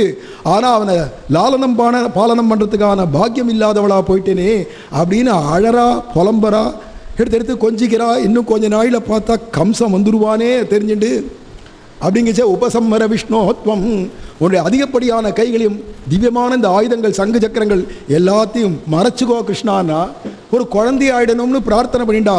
இன்னைக்கு முதல் நாளே கண்ணபிரான் பிறந்த உடனேவே அம்மா அப்பா சொன்ன பேச்சை கேட்ட பிள்ளை இவர் தான். அதுதான் ஆண்டாள் சொல்கிறா, நந்தகோபன் குமரன் அப்படிங்கிறா. குமரன் சொன்னால் அப்பா அம்மா பேச்சை கேட்டு நடக்கிறவன் எவனோ அவனை தான் குமரன். ஆனால் இன்னைக்கு காலத்தில் யாருக்கெல்லாம் குமரன் குமரன் பேர் வச்சுட்டா. ஆனால் சம்பத்குமாராக இருக்கக்கூடிய நம்ம கண்ணபிரான் ஒருத்தன் தான் குமரன் சொல்லணும். அப்படி சொன்ன உடனேவே அந்த அதிகப்படியான 2 கையோ ஆயுதங்களையோ மறைச்சுண்டு குட்டி குழந்தையா, பிஞ்சு குழந்தையா, சுருள் கேசத்தோட கை காலெல்லாம் வட்டு வட்டுன்னு அடிச்சுட்டு அம்மாவை பார்த்து இங்கு இங்குன்னு பேசிண்டு சிரிச்சுண்டு பொக்கவாயோட. பொக்கவாயை பார்க்கணுமா? நம்பெருமாள்கிட்ட போய் பாருங்க. சொப்பு வாய், சொப்பு வாயின்றது அவருக்கு தான் பேர். அந்த பவளவாய் எப்பேற்பட்ட அழகு. அந்த கண்ணனை பார்க்கறா, கொஞ்சிக்கிறா, விடுறதுக்கு மனசு வரல. ஐயோ வந்துட போறானே அப்படின்னா அந்த பகவான் சொல்கிறான், உங்களுக்கு கம்சன்டேந்து பயம் இருக்குமானா தருகிமாம் கோகுலம்னா, என்னை கொண்டு போய் கோகுலத்தில் விட்டுருங்கோ. அங்கே கோபகோபீர் அலங்கிருதம்னு இருக்கிறதுனால அங்கே யசோதை அம்மா வீட்டில் இருந்துட்டு நந்தகோபனுடையதான நிழலில் இருந்துட்டு ஒளித்து வளரும்படிக்கு நான் அங்கே இருந்துட்டு பின்னாடி வந்து கம்சனை வதம் பண்ணி உங்களுக்கு விடுதலை கொடுக்குறேன், விமோசனம் கொடுக்குறேன் அப்படின்னு சொல்லிட்டு உடனே பகவானுடைய ஆக்ஞையை சிரமேற்கொண்டு குழந்தை எடுத்துக்கலாம்னு எடுத்துக்கிறார். ஆனால் ஒன்று எப்படி எடுத்துக்கிறது? கை விலங்கு தான் போட்டிருக்கேன்னா, தந்தை தலை கழல தோன்றி போய் ஆய்ப்பாடி நந்தன் குல மதலையாய் வளர்ந்தான் காணேடி. திருமங்கழ்வார் பாடுறார், தந்தை தலை கழல, கை விலங்கு கால் விலங்கெல்லாம் காய்ந்து கொடுத்தான். ஏன்னா எல்லாருடைய சம்சார கட்டுகளையே போக்க வந்த எம்பெருமான் கை விலங்கு கால் விலங்கு போக்குறதா பெருசு. இப்படியாக தந்தை தலை கடலும்படிக்கு கை கால் விலங்கெல்லாம் அவிழ்ந்துடுத்து சந்தோஷப்பட்டார். ஆனுகூல்யமாக இருக்கேன்னு கையில் எடுத்துட்டார் குழந்தைய எடுத்துன்னு கிளம்பலாம்னா கால் விலங்கும் அவிழ்ந்துடுத்து 4 நட போடுறார். பூட்டு போட்டிருக்கே, 2 பூட்டா போட்டிருக்கே, காவலாளிகள்லாம் நிற்கிறாளேன்னா தன்னால் அந்த பூட்டெல்லாம் அவிழ்தான். அதுக்கு மேலே என்னடானா எல்லா கதவெல்லாம் தன்னால் திறந்துக்கிறது. இவ்வளவு கருத்தோடு நிற்கிறான்கள் இல்லையா யாரு? காவலாளிலாம். அத்தனை பேரும் கண்ணில் வழக்கண்ணை விட்டுன்னு பார்த்துட்டு இருக்காளாம். குழந்தை பிறக்கிறதான்னு பார்த்துட்டு இருக்கா. ஆனால் வந்திருக்கிறவன் யாருடனா, மாயனை மண்ணு வடமதுரை மைந்தனை. வந்தவன் மாயனா இருக்கிறதுனால எல்லாரும் தூங்கி போகும்படியா பண்ணிவிட்டான். எல்லாம் அப்படியே தூக்கத்தினால அப்படியே அசந்து கிடக்கிறான். ஒருத்தருக்கும் நினைவு இல்லை. குழந்தையை தூக்கிட்டு வசுதேவர் வெளியில் வருது, யார் கண்ணுக்கும் தெரியல. ஒரு கதவா தன்னால் திறக்கிறது. வசுதேவர் போயிட்டே இருக்கார். வெளியில் வந்தால் இது நள்ளிருளாக இருந்தாலும் பெரிய ஷஹராச்சே. இது மதுராங்கிறது பெரிய சிட்டி. ராத்திரி 1 மணி 2 மணி கூட போவார் வருவார் இருந்துகிட்டே இருப்பாளே. அப்படிங்கச்சே அந்த சந்தர்ப்பத்தில் நம்ம வெளியில் போச்சே யாராவது பார்த்துட்டு கம்சன்ட்ட போய் சொல்லிட்டா குழந்தைக்கு ஆபத்தாச்சேன்னு நினைக்கிறது தான் டமடமா அப்படின்னு இடிக்கிறது. திமுன்னு இல்லை, டமடமாங்கிறது. யாரோ ஒரு வயசான பாட்டி ஏதோ யாரோ நடந்து போகிற மாதிரி சத்தம் கேட்குறது அப்படின்னு ஜன்னல் கதவை திறந்து இப்படி பார்க்கலான்னா பளிச்சுன்னு ஒரு மின்னல். அப்பாடா என்ன மின்னல்! அப்படியே பட்டுன்னு கதவை சாத்தின்னு உள்ளே வந்துட்டாலாம். ஏன்னா இதெல்லாம் அனுகூலம். பகவான் இங்கேருந்து ஒழித்து வளர்கிறதுக்குன்னு போகிறான். யார் கண்ணுக்கும் தெரியக்கூடாதான். அப்பாவையும் காப்பாற்றணும், தன்னையும் காப்பாற்றிக்கணும். துயரறு சுடர் அடியாச்சு. அப்படியாக இவர் கிளம்பி போகிறார். அந்த சமயமாக பார்த்து திடீர்னு பார்த்தா அங்கே பயங்கரமான மழை கொட்ட ஆரம்பிச்சிடுத்து. சேஷோன்வகாது வாரி நிவாரையன் பனைகி, ஆதிசேஷனே சென்றால் குடையாம் இருந்தால் சிங்காசனமாம்னு சொல்றார் இல்லையா ஆழ்வார். அது மாதிரி ஆதிசேஷனே 1000 நாள் படைத்தவர், 1000 பணாபணங்களோட அப்படியே நெளிஞ்சி நெளிஞ்சி கொடையா பிடிச்சுட்டே வரார். வசுதேவருக்கு தெரியாது, கண்ணனுக்கு தெரியும். வர ஆதிசேஷன் கண்ணனுக்கு தெரியும். இங்கே தான் நம்ம பெரிய பெருமாளை அனுபவிக்கச்சே தான் அந்த ஆதிசேஷனையே வர்ணிக்கிறார் குலசேகர பெருமாள். இருளிரிய சுடர்மணிகள் இமைக்கும் நெத்தி இனத்துத்தி அணிபணம் ஆயிரங்களார்ந்த அரவரச பெருஞ்சோதி அனந்தன் என்னும் அப்படின்னு வர்ணிக்கிறார் இல்லையா. அப்படி ஆதிசேஷன் நெளிஞ்சி நெளிஞ்சி நெளிஞ்சி வர இப்போ என்னாச்சுன்னா யமுனை கரைக்கு வந்துட்டார். யமுனாஞ்சாதி கம்பீராம் அப்படின்னு விஷ்ணு புராணத்தை சொல்ற மாதிரி தூய பெருநீர் யமுனை இக்கரைக்கு அக்கறை ஓடுறது, குழம்பிண்டு ஓடுறது. மழை காலமாக்கத்தால் பெரிய பெரிய மரம் மட்டைகள்லாம் போகிறது, அதுலேயே முதலைகள்லாம் போயின்னு இருக்கு. பயங்கரமான நதி. இதை எப்படி இறங்கி குழந்தை கண்ணனை காப்பாற்றி அக்கறைக்கு கொண்டு போய் சேர்க்க போகிறோமே தெரியலையே நினைக்கச்சவே மார்க்கம் ததவு சிந்துரிவ ஷியப்பதேகே. அன்னைக்கு கோதாவரி நதி ராவணன் தான் தூக்கின்னு போனா சீதையை அப்படின்னு சொல்றதுக்கு ராவணன்ட்ட பயந்துட்டு வாய்மூடின்னு இருந்தா ராமர் கேட்டும் கூட பதில் சொல்லலை. ராவணனை நினைச்சுன்னு பயந்துருந்தா எங்கேயோ இருக்கான் லங்கையில் ராவணன், கோதாவரி எங்கேயோ இருக்கு. ஆனால் அந்த ராவணனை நினைச்சுன்னு பயந்துட்டு இருந்த நதி கோதாவரி. ஆனால் நம்ம யமுனை என்னடான்னா பக்கத்தில் விரோதியான கம்சன் இருக்கான்னு தெரிஞ்சிருந்தும் கூட ஆனால் கவலையே படலை. கம்சன் வந்து என்ன வேணா பண்ணிக்கிட்டோம், நம்ம எம்பெருமானுக்கு வழிவிடலையானா அப்புறமா என்ன பக்தி அப்படின்னு நினைச்சா அப்படியே மார்க்கத்தை விடுறாளாம். 2 பக்கம் அணை கட்டினது மாதிரி நதி நிற்க வழியில் மார்க்கம் தெரிய இவர் பாட்டுக்கு சகஜமாக இறங்கி போறாளாம். முழங்கா மட்டும் ஜலமா ஆயிட்டா, வத்தி கொடுத்துட்டா. அதனால தான் ஆண்டாள் சொல்றா தூய பெருநீர், தூய்மையானது பெருமையானது அப்படிங்கிறா. கங்கையை காட்டிலும் புனிதமானவள் யமுனை. அந்த யமுனை வழிவிட அக்கறைக்கு போனா எப்படி தெரியும் நந்தகோபன் வீடுனா, ஏற்கனவே நந்தகோபனும் வசுதேவரும் நண்பர்கள் தான் முன்னாடியே. அதில் வழி தெரியும், பல முறை வந்திருக்கார், வழி தெரியும். அதே வழியில் தெரிஞ்ச வழியிலே இருட்டாக இருந்தாலும் எப்படியோ மெதுவாக வெளிச்சமாக மின்றது இல்லையா, அதுலேயே வந்து நந்தகோபன் வீட்டு வாசலுக்கு வந்துட்டார். நடு நிசி ராத்திரி 1 மணி 2 மணி இருக்கும் இங்கே வந்து சேர்றச்சே. ஆனால் வந்தால் இப்போ எப்படி கதவை தட்டுறது, உள் தாப்பால் போட்டிருப்பாளே இல்லை பூட்டின்னு தானே படுத்துட்டு இருப்பா, எப்படி கதவை தட்டுறது தெரியலையே நினைக்கச்சவே தன்னால் கதவு திறந்துக்கிறதான். ஏன்னா நான் வந்தவன் அப்படி கதவை திறந்துக்கிறது. சரி இங்கேருந்து உள்ளே போனால் இப்போ அங்கேயும் பிரசவமாக இருக்கு. அவள் எங்கே இருக்கானா சூத்திகா கிரகம் பிரசவ அறையில் தான் இருப்போம். யசோத பிரசவ அறை வாத்தில் எங்கே இருக்குன்னு வசுதேவருக்கு எப்படி தெரியும்னா மேலே இருக்கிறவன் யாருடனா வழித்துணை பெருமாள். தாமே வழித்துணையாம் காலமேகத்தினாலே நம்ம திருமோகூர் காலமேக பெருமாள் தான் வழித்துணை பெருமாள். அவர் மெதுவா வழிகாட்டவராக அவர் காட்டுற வழியில் கண்ணபிரான் காட்டுற வழியிலே போனால் தன்னால் அங்கே ஒரு கதவு திறந்துடுது. உள்ளே பார்த்தா யசோதை படுத்துட்டுருக்கா, அங்கே ஒரு குழந்தை பிறந்திருக்கிறது. இருந்தாலும் கொண்டு போய் வலதுபுறமாக இந்த பக்கமாக குழந்தை கண்ணனை விட்டுட்டு அந்த புறத்தில் இருக்கிறது ஒரு பெண் குழந்தை, சாட்சாத் விஷ்ணு துர்கை தான் பிறந்திருக்கா. அந்த குழந்தையை கையில் எடுத்துட்டார். கிளம்பி போகணும்னா மனசு வருமானு கேட்குறார். இந்த கண்ணனை விட்டு போகிறதுக்கு மனசு வருமா? அதனால ஏன்னா ஒரு தரம் பார்த்தாச்சுன்னா கண்டா அத்தனை பேரும் கண்டவர் மனம் வழங்கும் கண்ணபுரம், ஒரு தரம் பார்த்தாச்சுன்னா மனசு பறி போயிடுமே. அப்புறம் என்ன பண்ணுறதுன்னா அந்த குழந்தை கையில் கிடச்ச பெண் குழந்தை எடுத்துட்டு ஆனால் திரும்பி பார்க்குறார். கண்ணா உன்னை விட்டு போகணுமே, போக முடியலையே கண்ணா, மறுபடியும் எப்போ வந்து காட்சி கொடுப்பியோ தெரியலையே அப்படிங்கிறார். 4 தப்படி போகிறார். திருப்பி அங்கேருந்து திரும்பி பார்த்து விசும்பி அழுதுண்டே ஒரு வழியாக இங்கே வெளியில் வந்தால் மழை கொட்டுறது. அதே மாதிரி ஆதிசேஷன் கொடை பிடிக்கிறது. அதே மாதிரி யமுனை வழி விடுறா. நேரம் வந்தாச்சு, உள்ள ஜெயில் எங்கே இருக்கோ தேடின்னு வந்தாச்சு. ஜெயில் அறைக்கிட்ட வரைச்சவே அந்த கதவுகள்லாம் மறுபடியும் திறந்துக்கிறது. எல்லாம் ஒரு கதவாக இவர் தாண்ட தன்னால் அதுவே பூட்டிக்கிறது. நேரம் வந்து தன்னுடையதான இருப்பிடம் எதுவோ அதில் கொண்டு வந்து குழந்தை பெண் குழந்தைய இறக்கி வச்சார். பார்த்தா தன்னாலேயே அந்த பூட்டும் பூட்டிக்கிறது. இங்கே கை விலங்கு கால் விலங்குலாம் ஆட்டோமேட்டிக்காக பூட்டிக்கிறது. ஏன்னா பகவான் அப்படி செய்வான், ரட்சிக்கிறவன்னா அப்படி ரட்சிப்பான் இல்லையா. அப்படி கை விலங்கு கால் விலங்குலாம் மறுபடியும் பூட்டின்றது. அப்படிங்கிறச்சு அந்த சந்தர்ப்பத்தில் தான் எல்லாருடைய மாய விலையும் பகவான் விலக்கிவிட்டான். ஏன்னா மாயையில் நம்மளை போட்டு முழுக்கிறதும் அவன் தான், மாயையை விட்டு விலக்கிறதும் அவர் தான். எல்லா ஜெயிலர்கள் அங்கே இருக்கக்கூடியதான காவலாளிகளுக்கெல்லாம் நினைவு வந்துடுத்து. அடே அப்படின்னா ஏன்னா இவளே குவான்னு கத்தினா நம்ம பார்த்த ஒரு குழந்தை பிறந்தா குவான்னு கத்தும். அதில் ஆண் குழந்தை காட்டிலும் பொம்மநாட்டி குட்டிகள் தான் பிறந்த உடனே அது அதிகமாக கத்தும். வீல் வாழ்னு கத்தும். உடனே பெரியவாள் என்ன சொல்ற, காளி மாதிரி கத்திரிய அப்படின்னு தானே சொல்லுவா. இது நிஜமாவே காளி. அது கத்தினா எப்படி இருக்கும், கால் வீல்னு கத்த. உடனே அவளுக்கு மாயை விலக எல்லாரும் அங்கேருந்து வந்து பார்த்தா டே குழந்தை பிறந்துருத்துறா, போய் கம்ச மகாராஜாட்ட சொல்லணும்னு எல்லாரும் ஓடினானுங்க. போய் மகாராஜாட்ட சொன்னால் அவனோ குடி வெறியனா அங்கேருந்து வரான் ஓங்கின வாளோட. இங்கே வந்து பார்த்தா பெண் குழந்தை. அது எப்படி ஆகாசவாணி போய் போகும்? பகவான் ஸ்ரீமன் நாராயணனே விஷ்ணுவே வந்து இங்கே அவதாரம் பண்ண போகிறான் 8வது கர்ப்பத்திலேன்னு அன்றைக்கி சொல்லியிருக்கச்சே, இது பொம்மநாட்டி குழந்தை. இந்த விஷ்ணுவை நம்பவே முடியாது, மாயாது. ஏன்னா ஆம்பளையா புருஷோத்தமனாக தான் வருவான்னு இவனை நம்ப முடியாது. ஏன் அப்படின்னா இவன் மோகினி அவதாரமும் எடுத்தவன்.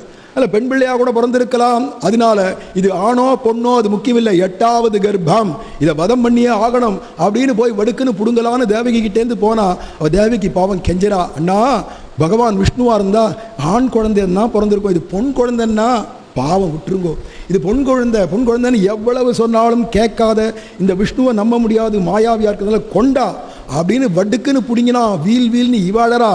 ஆனால் அவ கமுக்கமாக இருக்கா, அம்பாள் ஒன்றும் சைலண்ட்டாக இருக்கா. வழக்கப்படி இவள் 2 காலியும் பிடிச்சின்னு ஓங்கி அந்த பாறையில் சதுரத்தேங்காய் உடைக்கிறது மாதிரி ஓங்கி அடிக்கலாம்னு போனால் விஷ்ணு துர்க்கையே அடிக்கிறதுக்கு முடியுமான்னா, அவளை வதம் பண்ணுறதுக்கு யாருக்கா? அவள் தான் எல்லாரையும் பிரளய காலத்தில் காளியாக இருந்து எல்லா லோகத்திலையும் சம்ஹாரம் பண்ணுறதுக்கு வந்துடுறா ருத்ரனோட சேர்ந்து. அப்படிங்கச்சா அவளை யாரும் அழிக்க முடியும்? இவன் ஓங்கின வேகத்தில் பட்டுன்னு மார்பில், கம்சனுடைய மார்பில் ஒரு உத விட்டு ஆகாசத்தில் போய் அஷ்டபுஜத்தோட துர்க்கையாக சிவப்பு வஸ்திரத்தோட சிவப்பு ஆபரணங்கள் எல்லாம் பூட்டிண்டு, ஹே கம்சா வீணா சாதுக்களை இம்சை பண்ணாத, உன்னை வதம் பண்ணுறதுக்காக எம்பெருமான் விஷ்ணு ஒரு இடத்துல பிறந்து ஒரு இடத்துல வளர்ந்துருக்கான், ஜாக்கிரத அப்படின்னு சொல்லிட்டு துர்கை மறைஞ்சாலோ இல்லையோ உடனே தள்ள கை வச்சுன்னு உட்காந்துட்டான் கம்சன். எப்பேற்பட்டவன் தேவாலெல்லாம் கச்சம் காய்ந்தது தெரியாத, குடுமி காய்ந்தது தெரியாத ஓட விட்டவன். முக்த கச்ச சிகா கேச்சிது பீதாஸ்மை தி வாதினகான்னு குடுமியை வந்து தெரியாது, கச்சம் வந்து தெரியாதுன்னு ஓட வச்சவன் தேவர்களெல்லாம். தேவாலை அரட்டி காணும்படி பண்ணினவன். இப்போ என்ன ஆச்சுன்னா அவனே தள்ள கை வச்சுன்னு உட்காந்துட்டான். மனுஷாதான் பொய் சொல்லுவான்னு நினச்சேன், தெய்வங்கள் கூட பொய் சொல்கிறதே அப்படின்னா. ஏண்டானா அன்னைக்கு ஒரு தெய்வம் வந்து சொல்லிட்டு ஆகாசவாணியா இவளுக்கு பிறக்கிற 8வது குழந்தை மகாவிஷ்ணு உனக்கு மிருத்யு அப்படின்னு. இன்னைக்கு ஒரு பெண் தெய்வம் சொல்லிட்டு போகிறது, அவன் எங்கேயோ பிறந்து எங்கேயோ வளர்றான்றதே. இப்படி தெய்வங்கள் கூட பொய் சொல்லிவிடுத்தே. இப்படி பொய் சொல்லுன்னு தெரிஞ்சிருந்தா, ஐயோ தேவகி நான் உன்னை கஷ்டப்படுத்திருக்க மாட்டேனே, நீ அருமையான தங்கன்னு தலையெல்லாம் வருடி விட்டு கட்டிக்கிறான். கண்ணுக்கு எதிர்க்க இத்தனை குழந்தைய வதம் பண்ணிவிட்டு இப்போ பொய்யான பரிவு காண்பிச்சான். இவன் போனான் மறுபடியும் தன்னுடைய அரண்மனைக்கு போய், அதுக்கப்புறம் மேலே கதை போயிட்டு இருக்கு. ஆனால் இப்படியாக கண்ணபிரான் இங்கே அவதாரம் பண்ணினா, அங்கே போய் மறைஞ்சான். அங்கே போய் பலவேறு லீலைகள் குழந்தையிலேருந்து ஆரம்பித்து பூதனா சகடாசுர போன்றதான பஞ்சனங்கள்லாம் பண்ணி பூதனை வதம் பண்ணான், சகடாசுர பஞ்சனம் பண்ணான், திருநாவர்த்தனை நிஷ்பேஷனம் பண்ணான். அப்படியே பந்து உருட்டுறது மாதிரி மாவு பிசைகிறது மாதிரி பிசைஞ்சுவிட்டான்.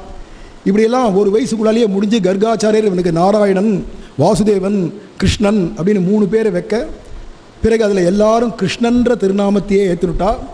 ஏன்னா நம்ம ஹிருதயத்தெல்லாம் உழுது பயிரிட்டு எல்லாருக்கும் அந்த ஆனந்தத்தை அள்ளி கொடுக்குறவனா இருக்கிறதுனாலேயே அவனுக்கு கிருஷ்ணன் அப்படின்னு கிருஷ்ணதாபினி உபனிஷத் சொல்கிறது. அப்பேற்பட்டதான கண்ணவீரான் கண்ணன் கிருஷ்ணான்னு கூப்பிட்டா அப்புறம் கண்ணையான்னா கண்ணன் ஆயிடுது.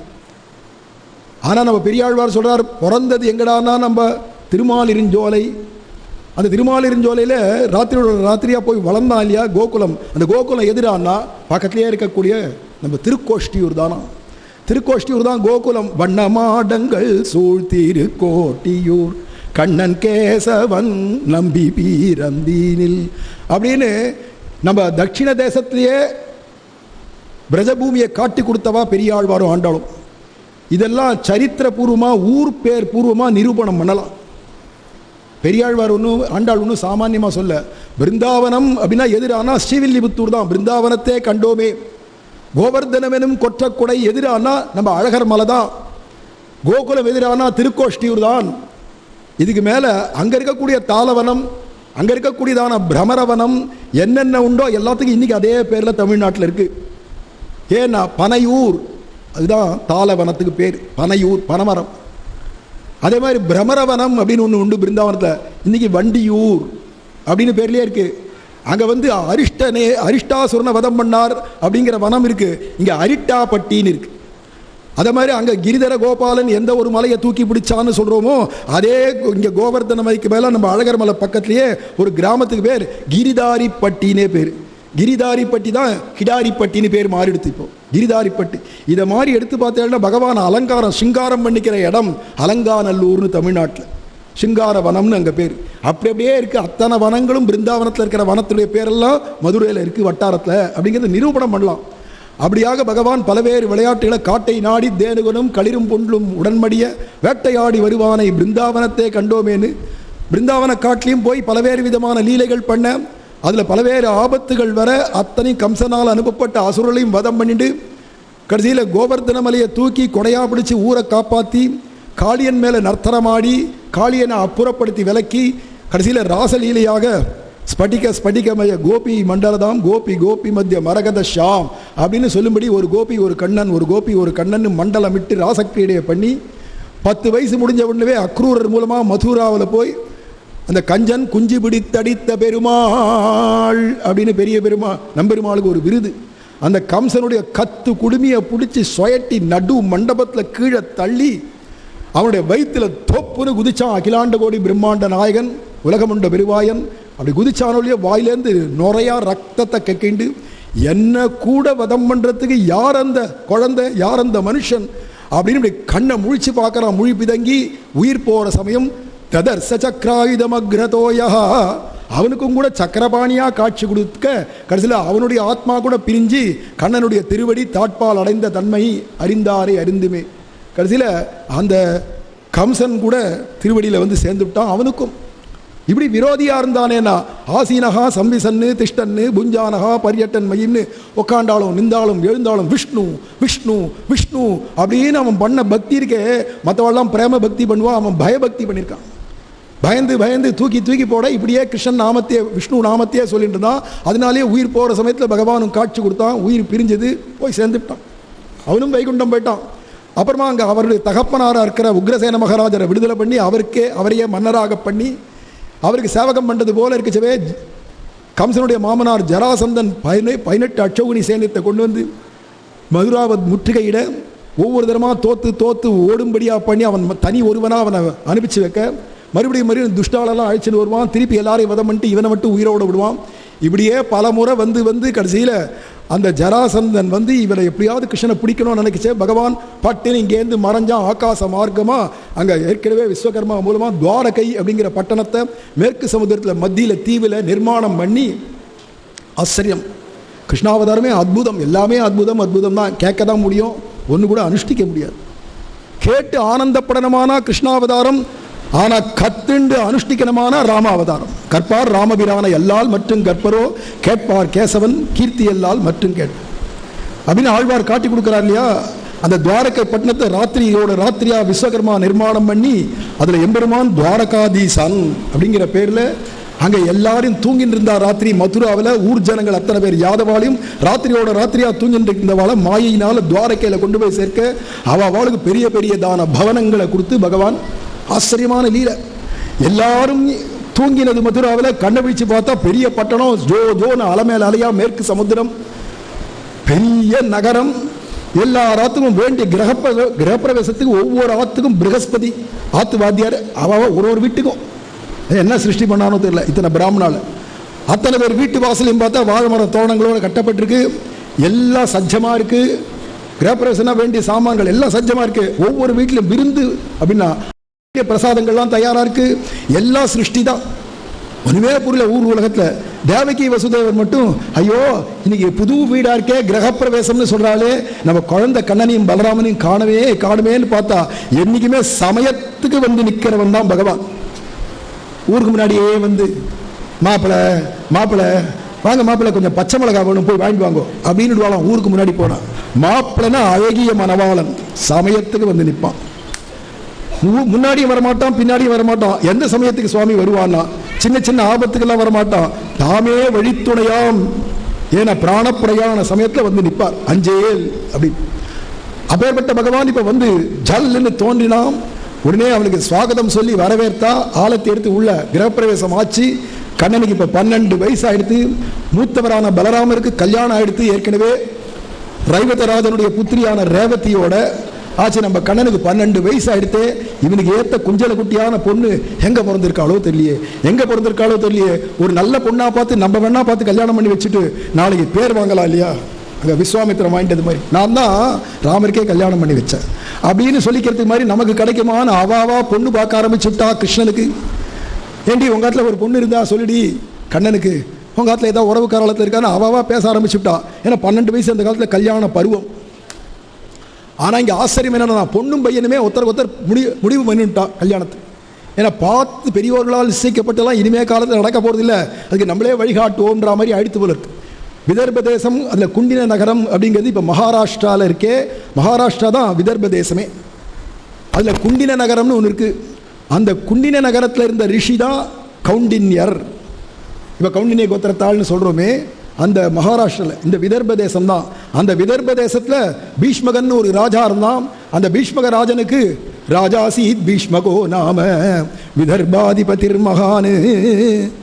அந்த விதர்பாதிபதியாக இருக்கக்கூடியதான பீஷ்மகன், பீஷ்மர் வேற பீஷ்மகன் வேற. அவருக்கு என்னடா 5 பிள்ளைகள் பிறந்தாலும் பேர மனக்கட்டுன்னு வேற சுகபிரம்மம் சொல்றார். ருக்மி ருக்மரதன் ருக்மபாகு ருக்மமாலி ருக்மகேசி அப்படின்னு 5 பிள்ளைகள்.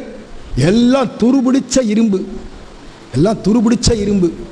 ஆனால் கடைசியாக 6வதா ஒரு பெண்குட்டி பிறந்தாலும் ருக்மிணி சமா அப்படின்னு சொல்லும்படி, ருக்மிணிக்கு சமா ருக்மிணியேன்னு சொல்லும்படிக்கு சாட்சாத் ஜெகன் மாதாவான நம்மளுடைய பெரிய பிராட்டியாரே அங்கே வந்து பெண் குழந்தையாக பிறந்து அப்படி சீரின் சிறப்பமாக வளர்ந்து அவளுக்கு இப்போ 6 வயசு ஆகிடுது. அந்த 6 வயசு ஆகிட்டு தானே ருக்மிணி. ஆனால் இவளுக்கு என்னடானா இந்த 5 பிள்ளைகளும் ஆண் பிள்ளைகள் இருக்காளே எல்லாம் அசத்து. அவளுக்கு சிசுபாலன், நரகாசுரன், பானாசுரன் அவா சங்கம்தான், அசுரர்களுடைய சங்கம்தான். ஆனால் ருக்மிணி அப்படி இருக்க மாட்டா. குழந்தை இன்னைக்கு நாரதர் வராருமா நம்ம அரண்மனையை தேடிண்டு, அவர் உபன்யாசம் பண்ண போறார், நீ வரியா அப்படின்னு ஆசையா தலையாட்டிண்டே அப்பா கையை பிடிச்சிட்டே வந்துருவாளாம் ருக்மிணி. இன்னைக்கு நாரதர் உபன்யாசம் பண்ணுவார், பகவத் குணத்தை சொல்லுவார், அதெல்லாம் கேட்போம். மறுநாளைக்கு ஹசிதர் வந்தார் கேட்போம், மார்க்கண்டேயர் வரார், பிருகு வரார், சமஸ்த மகர்ஷிகளும் ஒவ்வொரு நாளைக்கு ஒவ்வொருத்தரா வந்து உபன்யாசம் பண்றா. யாருக்காகனா இந்த பீஷ்மகனுக்காக இல்லை, ருக்மிணி தாயாருக்காக தான். அவ ருக்மிணி யாரை கல்யாணம் பண்ணிக்கணும்னு ஞான திருஷ்டியில் தெரியுமா இருக்கிறதுனால அந்த ரிஷிகள்லாம் வந்து உபன்யாசம் பண்ண பகவத் குணத்தை கேட்டு வளர்றாளாம் ருக்மிணி.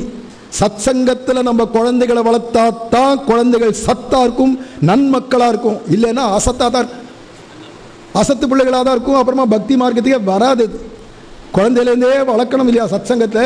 அப்படி சத் சங்கத்தில் கொண்டு வந்து அவள் அப்பா சத் சங்கத்தை ஊட்டி வளர்க்க சொல்றார். கிருஹாகதை கீயமானாக தம்மேனே சதிர் சம்பதி. ஆத்த தேடிண்டு சத் சங்கம் வந்து காலட்சேமம் சொல்றா. கேட்டு கேட்டு கடைசியில் என்ன நிச்சயம் பண்ணிட்டானா, அந்த கண்ணனே நமக்கு மணாளனா, நான் எனக்கு கல்யாணம் ஆச்சுன்னா கிருஷ்ணனோட தான் அப்படின்னு முடிவு பண்ணிட்டாலாம். மானிடவர்க்கென்று பேச்சுப்படில் வாழகில்லேன் கண்டாய் மன்மதனேன்னு ஆண்டாலும் அதே மாதிரி மனுஷனுக்கு வாக்கப்பட மாட்டேன், வாக்கப்பட்டா கண்ணனுக்கு தான் அப்படின்னு முடிவு கட்டிவிட்டா. இருந்துட்டே எதிர்பார்க்கறா. இப்போ 6 வயசு ஆயிடுத்து ருக்மிணிக்கு. ஒரு நாள் நம்ம ருக்மிணி யாரை ஆசைப்படுறான்னு அவள் அப்பாவுக்கு தெரியும். எப்பெல்லாம் கண்ணன் கதையை சொல்கிறாளோ பிறந்ததுலேருந்து கிருஷ்ணா லீலைகள்லாம் சொல்லிட்டு வந்துட்டு இப்போ கண்ணனுக்கு 12 வயசு பொண்ணு பார்த்துட்டு இருக்கா அப்படின்னு அந்நிய சரித்திரம். அதை ஒரு ரிஷி சொல்லிட்டு போனாரோ இல்லையோ, உடனே அப்பாவை திரும்பி பார்க்குறான். அப்பா அப்படிங்கிறான். இவன் என்ன நினைக்கிறான்னு அப்பாவுக்கு புரியுது. அந்த கண்ணனுக்கு என்ன கல்யாணம் பண்ணி கொடுத்துருங்களேன் அப்படின்னு ஏங்கி பார்க்கறது தெரிஞ்சோடனே, அம்மா நிறைய நாமம் சொல்லு, நாமம் சொன்னாத்தான் பகவான் கிடைப்பான், வேற எதனாலையும் பகவான் கிடைக்க மாட்டான். மனசால் அவனை சரணம் அடைஞ்சிரு, அவன் நாமத்தை சொல்லின்று கண்ணன் கிடைப்பானா. இவ கங்குலும் பகலும் கண்துயில் அறியான்னு ராத்திரியும் பகலும் தூக்கமில்லாத கண்ணநீர் கைகளால் இறைக்கும்னு கண்ணிலேருந்து கண்ணீர் பெருகிறது. அப்படியே மணல்லாம் தொழாவின் இருக்கா. இப்படி அழுதுண்டே இருக்கச்சவே இந்த சமயமாக பார்த்து நம்ம பொண்ணு ஆசைப்படுற துவாரகாதீசனுக்கே ருக்மிணியை கல்யாணம் பண்ணி கொடுக்கணும் அப்படின்னு பீஷ்மகன் நினச்சிண்டே இன்னைக்கு அரசபையை கூட்டி முக்கியமான பந்துக்களும் முக்கியமான குருமார்களையும் எல்லாரையும் அழைச்சி ஒன்று கூட்டி இன்னைக்கு குழந்தை கல்யாண விஷயமா பேச்செடுக்கலாம் அப்படின்னு பேச ஆரம்பித்து, என் பொண்ணுக்கு வயசாகிடுத்து, 6 வயசாகிடுத்து, கல்யாண வயசாகிடுத்து, அவளுக்கு ஒரு நல்ல வரனா நான் பார்த்து வச்சிருக்கேன், துவாரகாதீசனான கண்ணபிரானுக்கு என்னுடையதான பெண்ணை கல்யாணம் பண்ணி கொடுக்குறதா இருக்கேன். அதோட நிறுத்திருக்கலாம் இல்லையா? உங்கள் அபிப்பிராயம் என்ன தான் கேட்டாலே பிரச்சனை தான். புறத்தியார் அபிப்பிராயம் கேட்டு ஒன்றுமே செய்யக்கூடாது, சாதுக்களுடைய அபிப்பிராயம் கேட்டு தான் செய்யணும். இது இருக்கிறதெல்லாம் அசத்துகளாக இருக்குது. உங்கள் அபிப்பிராயம் என்னென்ன உடனே எல்லாரும் அசைவ பாரியா பவித்தும் ருக்மிணியர்ஹதினாபரா, அந்த கிருஷ்ணனுக்கு ஏற்ற ருக்மிணி, ருக்மிணிக்கு ஏற்ற கிருஷ்ணன், சரியானது ஜோடி பொருத்தம் அப்படின்னு எல்லாரும் சொல்லிட்டு மூத்த பிள்ளை ருக்மி இருக்கானே துருபிடிச்ச இரும்பு நினை அசத்து. எழுந்தா ஒரு அழகான ஸ்வர்ண கிளி மாதிரி இருக்கக்கூடிய தங்க கிளி மாதிரி இருக்கிற ஒரு பொண்ணை பெற்று வளர்த்துட்டு பூனை வாயிலியா கொடுக்கறது.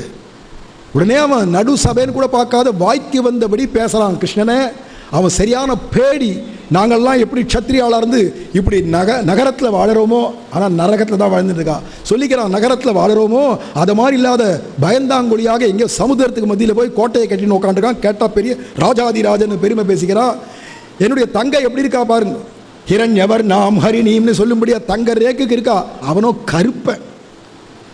இவா இப்படி சொல்றா இல்லையா? ஆனால் பாகவதர்களை போய் கேளுங்கோ, கருப்பே அழகு காந்தலே ருச்சின்வா. யாராவது சிவப்பா பிறந்தா என்கிட்ட வருத்தப்பட்டுக்காதீங்கோ, சிவப்பா பிறந்துட்டோமேனு வருத்தப்படணும். ஏன்னா கருப்பு தான் அழகுலேயே சிறந்த அழகு. அதிலே பயமுறுத்துற கருப்புன்னு இருக்குது. அது வேற ஷாம சுந்தரம், அழகான கருப்பான். பார்த்தா நீருண்ட மேகம் போல இருப்பான்.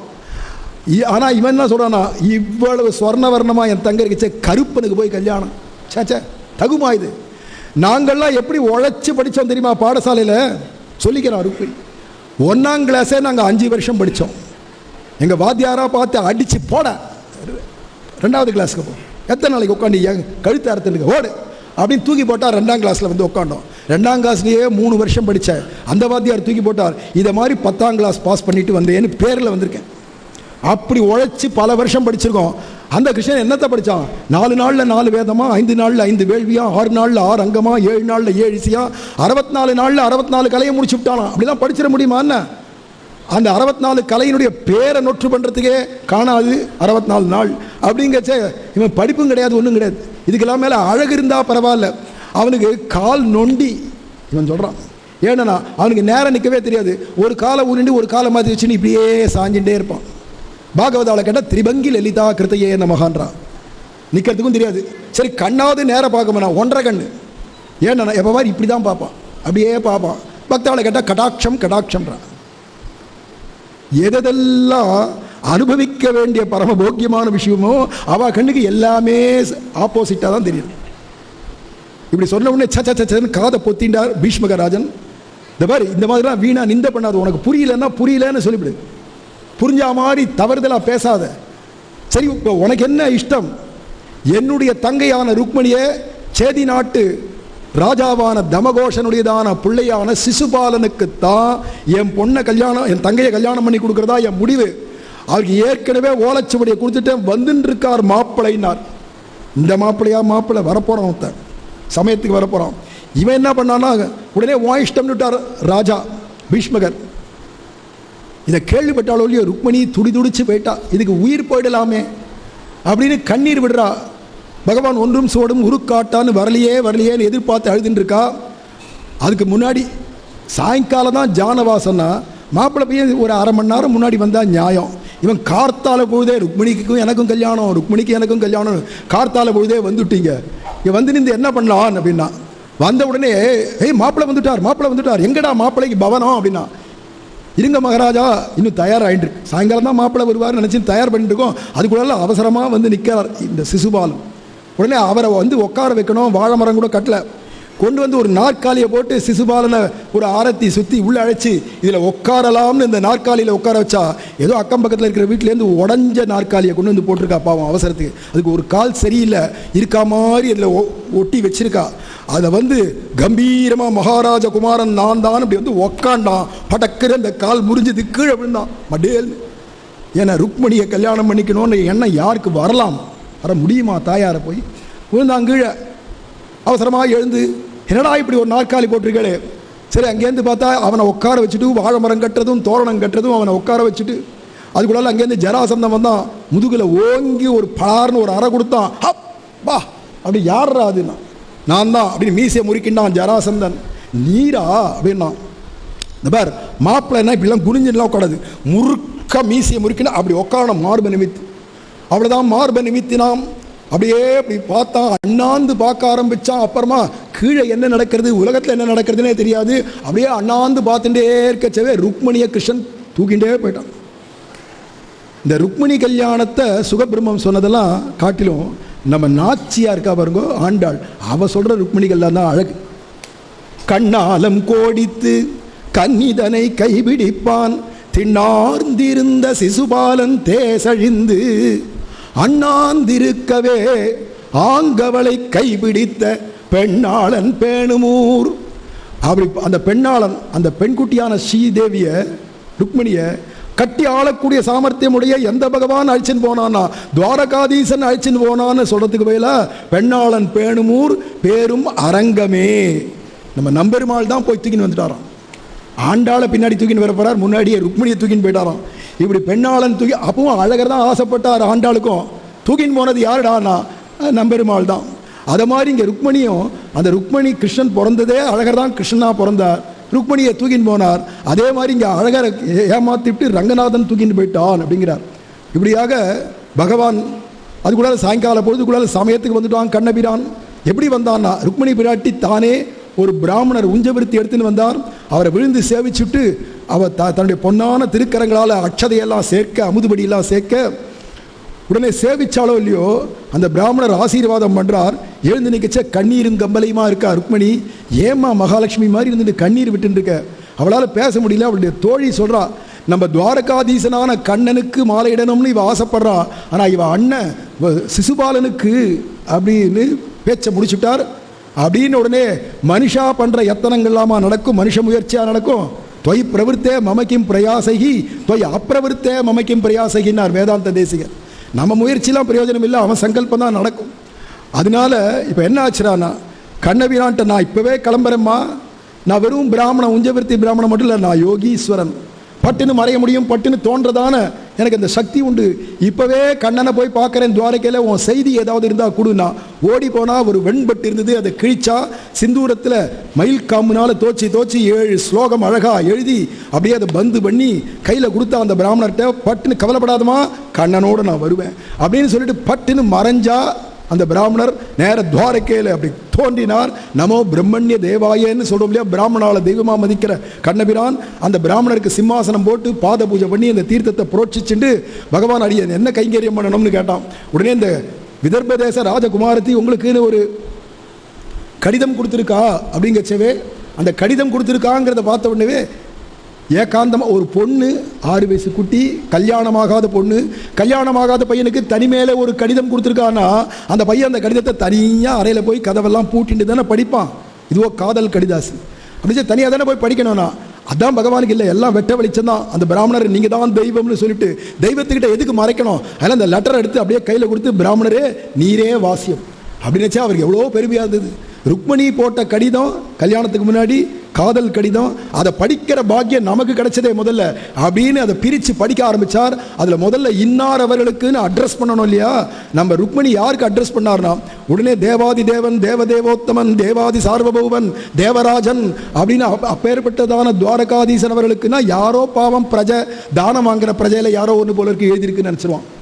இல்லை பிதா அவர்களுக்குன்னு சொன்னால் ஏதோ பொண்ணு பாவத்தில் எழுதியிருக்கா போல இருக்குன்னு நினைப்பான். குருன்னு சொல்லி போட்டாக்க அட்ரஸ் பண்ணால் சிஷ்யன்னு தோணி போயிடும். அதெல்லாம் நல்ல குஞ்சல குட்டியான ருக்மணி எப்படி எழுதினானா, சுத்வா குணான் புவன சுந்தர சிண்வதாம் தே. ராதை கூப்பிட்ட நாமம் ஷாம சுந்தரான்னு, ருக்மணி கூப்பிட்ட நாமம் புவன சுந்தரா, புவனத்திலேயே அழகர். இதை பார்த்துட்டேல. ஆனால் கண்ணன் அவதாரம் பண்ணது யாருடான்னா சுந்தரராஜன்னு சொன்னோம். இப்போ ருக்மணியை யாருக்கு அட்ரஸ் பண்ணார்னா புவன சுந்தரா அப்படின்னு அழகர் அவர்களுக்கு அப்படின்னு தானே அட்ரஸ் பண்ணுறோம். அதுலேருந்தே நிர்ணயம் ஆகிடுத்து பார்த்தீங்களா. புவன சுந்தரன் அவர்களுக்கு என்ன கடிதம்டானா, கடிதத்தில் சொல்கிறா, நான் கதையை கேட்டு ஹிருதயத்தில் உன்னுடைய ரூபத்தை சாட்சாத்காரமாக பார்த்தேன் அப்படிங்கிறா.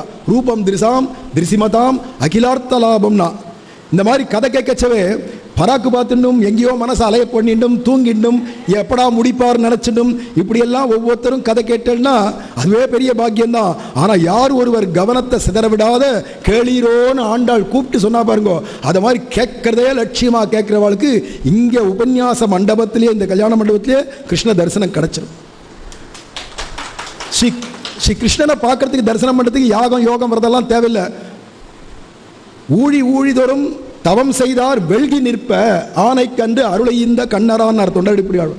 நீ தபசு பண்ணாலாம் கிடைக்க மாட்டான், கதை கேட்டால் கிடைப்பான். அதான் சிரவணம் கீர்த்தனம் விஷ்ணுவோன்னு பிரகலாதன் கேட்கிற பக்தியை சொல்றார் இல்லையா. அப்பேற்பட்டதான இந்த பகவான் ஹிருதயத்தில் காட்சி கொடுத்துருக்கான் அப்படின்னு சொல்ல, அது சொன்னதோட இல்லாத சரி இந்த ஜென்மாவில் நான் உனக்கு கிடைக்கலன்னு வச்சுப்போம், சரி வேற ஒரு பையனை பார்த்து கல்யாணம் பண்ணிட்டுருவியா அப்படின்னா, ஆஹா இந்த ஜென்மா மட்டும் இல்லை, இந்த ஜென்மா பூரா கல்யாணமே பண்ணிக்காத கன்னிகையாவே இருப்ப. அடுத்த ஜென்மா உனக்காக பிறப்ப, அந்த ஜென்மாவிலையும் நீ கிடைக்கலையானா கன்னிகையாவே. இதை மாதிரி 100 ஜென்மா ஆனாலும் சதஜன்ம பிஸ்யாது. இங்கே ஆண்டாள் எற்றைக்கும் 7 பிறவிக்கும்னா அங்கே 100 பிறவி ஆனாலும் காத்துருப்பேன்னு சொல்ல கடைசியில் பூர்ணமான சரணாகதி தான் பண்ணா. பொதுவாக ருக்மிணி கல்யாணம்னு சொல்லக்கூடாது, ருக்மிணி சரணாகதின்னு தான் சொல்லணும். ராமாயணத்தில் விபீஷ்ண சரணாகதி, கிருஷ்ணாவதாரத்தில் இங்கே ருக்மிணி சரணாகதி. தாயாரே சரணாகதி பண்ணி காட்டுறா நமக்காக.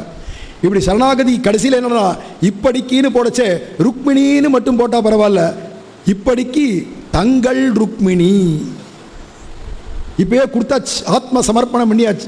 ஏன்னா தவாஸ்மி திச்ச யாச்சதே, ராமர் சர்ம ஸ்லோகத்தை சொல்லார், ராமா நான் உன்னை சேர்ந்தவன் அப்படின்னு சொல்லியாச்சுன்னா அவன் யாரா இருந்தாலும் அவனுக்கு அபயம் கொடுப்பேன்னு சொல்லியிருக்கார். இப்போ அழகா தங்கள் ருக்மிணி இப்பவே ஒப்படைச்சாச்சு உங்கள்கிட்ட. என்ன நான்றது ஒன்றும் கிடையாது, என்னையும் என் உடைமையையும் உன் சக்கர பொறி ஒற்றிக்கொண்டுன்னு சொல்லும்படியா எல்லாத்தையும் ஒப்படைச்சுட்டேன் அப்படின்னா, இந்த கடிதத்தை பார்த்தானோ இல்லையோ எடுத்துன்னு போய் இந்த கடிதத்தை கொண்டு போய் பீரோவில் லாக்கரில் வச்சு பூட்டிட்டுன்னா கிளம்பணும். அப்படியே கீழே போட்டான், கடிதத்தை கீழே போட்டான். அவளாவது இன்னும் 100 ஜென்மானாலும் காத்துட்டு இருப்பேன்னா எனக்கு நித்ராஞ்ச நலபே நிசி, எனக்கு ரொம்ப நாளாகவே அவளை நினச்சி ராத்திரியிலையும் தூக்கம் போச்சு, பகல்லையும் தூக்கம் போச்சு. கிருஷ்ணன் சொல்கிற வார்த்தை. ஏன்னா அவனுடையதான தேவிக்கு அவன் ஏங்குற அழகு. அதனால என்னடா நான் இப்போவே இந்த க்ஷணமே கிளம்புறேன், தாருகா ரதத்தை குதிரைகளெல்லாம் பூட்டு பிராமணரே வாரும் ஏறிக்கலாம் அப்படின்னு ஏறி போகிறான். குதிரை ஆகாச மார்க்கமாக போகிறது தேர். ஆனால் எதுக்கு இந்த கடிதத்தை இப்போ போட்டு போயிட்டார்னா, இது பலராமர் வந்து எங்கே போகிறான் கிருஷ்ணன் தேடின்னு வருவார், வரைச்சு இந்த கடிதத்தை பார்த்து புரிஞ்சுண்டு அவர் வரட்டும், சைன்யத்தை திரட்டின்னு வரட்டும்னு தான் இங்கே போட்டு போனானா. பகவான் ஒரு விரலை அசைச்சா கூட காரணம் இருக்கும். எப்படியாவது போட்டு பகவான் கிளம்பிட்டான் ஜல் ஜல் ஜல்னு. அங்கே என்னடானா ஒரு பராத்தின்னு பண்ணுவா, மாப்பிள்ளை எடுப்பெல்லாம் வட இந்தியாவில் குதிரை மேலே ஏற்றி அவனுக்கு டுமட்டக்கா கொட்டி 4 வீதியும் வலம் வந்து இவனை கொண்டு வந்து உட்கார வச்சா அந்நிய நிவேசனேன்றார் அங்கே பாகவத்தில். மாப்பிள்ளைக்குன்னு வச்ச வீடு தான் இன்னும் தயாராகலையே, வேற ஒரு வீட்டை தயார் பண்ணி அங்கே உட்கார வச்சுட்டா மாப்பிள்ளை வீட்டுக்கு மாப்பிள்ளை தான் வந்து உட்காரணும். விடுவானா கிருஷ்ணன்? கிருஷ்ணன் சாயங்கால பொழுது எடுத்து இந்த பிராமணர் அழிச்சுன்னு அங்கேருந்து வரச்சவே ருக்மிணி துடிக்கிறா, ஐயோ கடிதம் கொண்டு போனாரே, அந்த பிரபு கொண்டு போனதான ஒரு பிராமணர் கொண்டு போய் பிரபுகிட்ட கொடுத்துருப்பாரா அப்படின்லாம் நினச்சி ஏங்கிட்டு கச்சவே அங்கேருந்து பகவான் சங்கொலியும் சாரங்கவில் நானொலியும் தலை பெய்வது எஞ்ஞான்றுகளோன்னு ஆண்டாள் கேட்டாலே, அங்கேருந்து கண்ணபிரான் பவளவாயில் பாஞ்சஜன்யத்தை வச்சு பம் பம் பம் பம் பம் பம் பம் பம் பம்னு ஊதினான். யாருக்கு சங்கு ஊதினானோ தெரியல, யாருக்கு சங்கு ஊதினானோ தெரியல, பெருசாக சங்கு ஊதினா. உடனே இந்த சங்கொலியை கேட்டாலே ருக்மிணி பிராட்டி ஆனந்தப்பட்டா, ஆஹா கண்ணன் வந்துட்டான் போல இருக்கே நினைச்சா. அங்கேருந்து கம்முன்னு காற்றில் ஒரு மனம் வீசுறது, நாற்ற துழாய் முடி நாராயணன். அந்த துழாய் திருத்துழாயோட மனம் கம்முன்னு மூக்குக்கு வந்ததோ இல்லையோ, கண்ணன் வந்துட்டான் போல இருக்கே நினைச்சுன்னு குதூகலப்படைச்சே ஓடி வந்தார் அந்த பிராமணர், தூது போன பிராமணர். அம்மா ருக்மிணி, அம்மா ருக்மிணி, ருக்மிணி வந்துட்டான், உன் பிரபு வந்துட்டான், அழகிய மணவாளன் வந்துட்டான் கண்ணன் அப்படின்ன உடனே இப்ப அப்படி கண்ணனை கையினில் கனியன காட்டித்தறினும் கிருஷ்ணனையே கொண்டு வந்து சமர்ப்பிக்கக்கூடிய இந்த ஆச்சாரியராகிய இந்த பிராமணருக்கு என்ன பண்ண முடியும்னா தலையெல்லால் கைமாறலன்னு விழுந்து சேவிக்கலாம். பெருமாளாலையும் ஒன்றும் செய்ய முடியாது ஒரு ஆச்சாரியனுக்கு, ஜீவனாலையும் அந்த ஆச்சாரியனுக்கு பதில் செய்ய முடியாது. என்னைக்குமே கடனாளி தான் ஆச்சாரியர் விஷயத்தில். இப்படியாக சேவிச்சார். அதுக்கப்புறமா என்னாச்சுன்னா அந்த பிராமணர் கல்யாணத்துக்கு இருக்கணுமோனோ அவ்வளோதான் மறைஞ்சு போயிட்டார். நான் தான் ஆக்கும் கல்யாணத்தை பண்ணி வச்சேன், இவன் 2 பேரும் சேர்த்து வச்சேன்னு வரவர் இல்லை. இது யாரை போலன்னா சுவாமி ராமானுஜரை போல.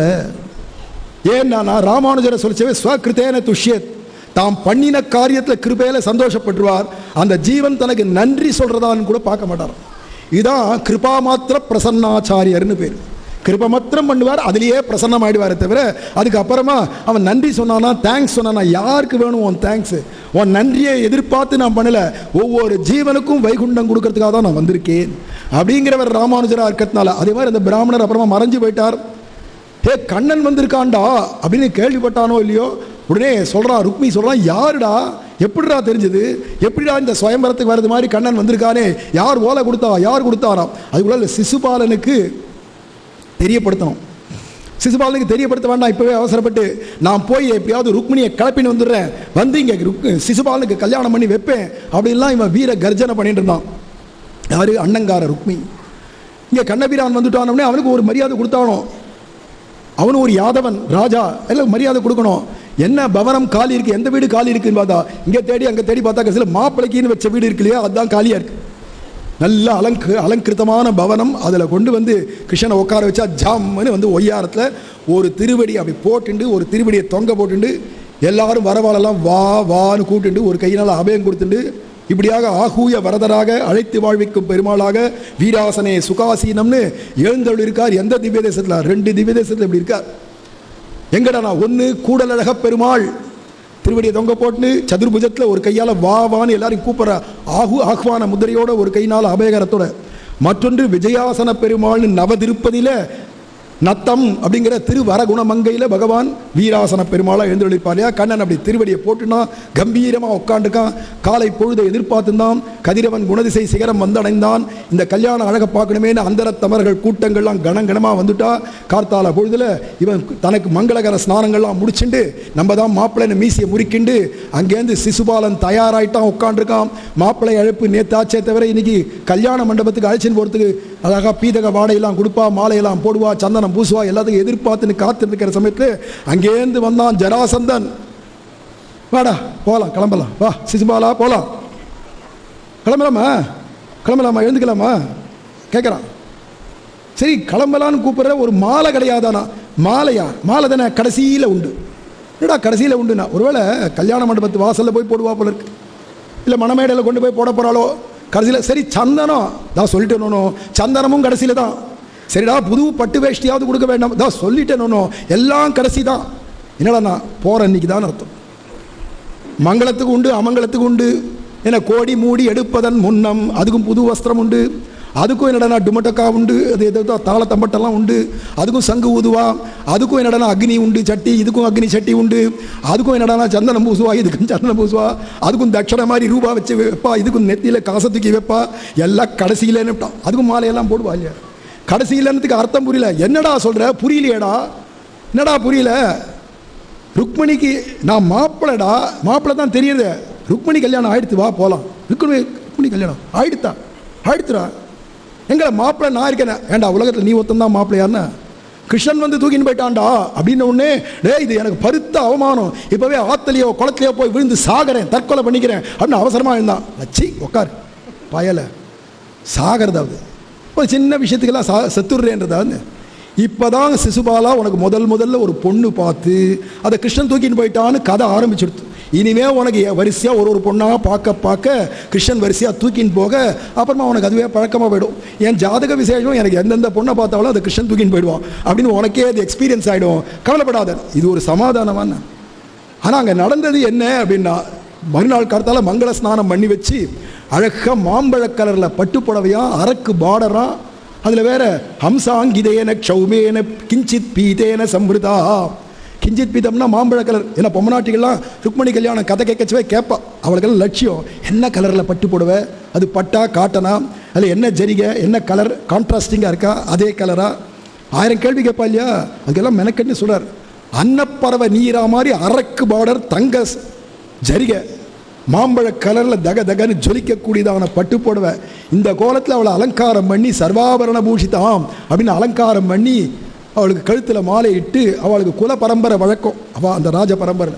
ஏன்னா நான் கல்யாணத்தறிக்கை காலத்தால் கௌரி அம்மன் கோவிலில் போய் பிரார்த்தனை பண்ணிட்டு பூஜை பண்ணிட்டு சுமங்கலிகளுக்கெல்லாம் மங்களகரமான திரவியங்கள் எல்லாம் சமர்ப்பித்து அவள் ஆசீர்வாதம் வாங்கிட்டு தான் மணமேடைக்கு வரணும். அப்படிங்கிறதுனால அம்மன் கோவிலுக்கு போய் பூஜை பண்ணுற வியாஜத்தில் இதை மாதிரி நடக்கும்னு இவளுக்கு தான் குல பரம்பரை வழக்கம் தெரியுமா இருக்கிறதுனால இந்த கடிதத்திலேயே எழுதியிருக்கா, துர்க்கை அம்மன் கோவில் வாசலில் இருப்பேன், அங்கே வந்து நீங்கள் எல்லா சேனைகளும் திரண்டு அணிவகுத்து நிற்கும், அத்தனை பேர் மத்தியில் நீங்கள் என்ன தூக்கிட்டு போகணும். இந்த பேடி ஆட்டம் கோவில் பின்னாடி எங்கேயோ ஒரு அரச மரம் இருக்கும், அந்த மரம் ஒரே இருளோன்னு இருக்கும், அந்த இடத்துல நான் வந்து ஒளிஞ்சுட்டு இருப்பேன், என்ன நைசா தூக்கிட்டு போக கிடவுதுன்னா அப்போ ருக்மணி தன்னையும் புரிஞ்சுக்கல, கிருஷ்ணனையும் மதிக்கலன்னு ஆகிடும். ஆனப்பான் இவன் நேரிலைகான் புருஷோத்தமனாச்சே. அதனால் எல்லாரும் வருவா, சகல தேசத்து ராஜாக்களும் சேனையோடு வருவா.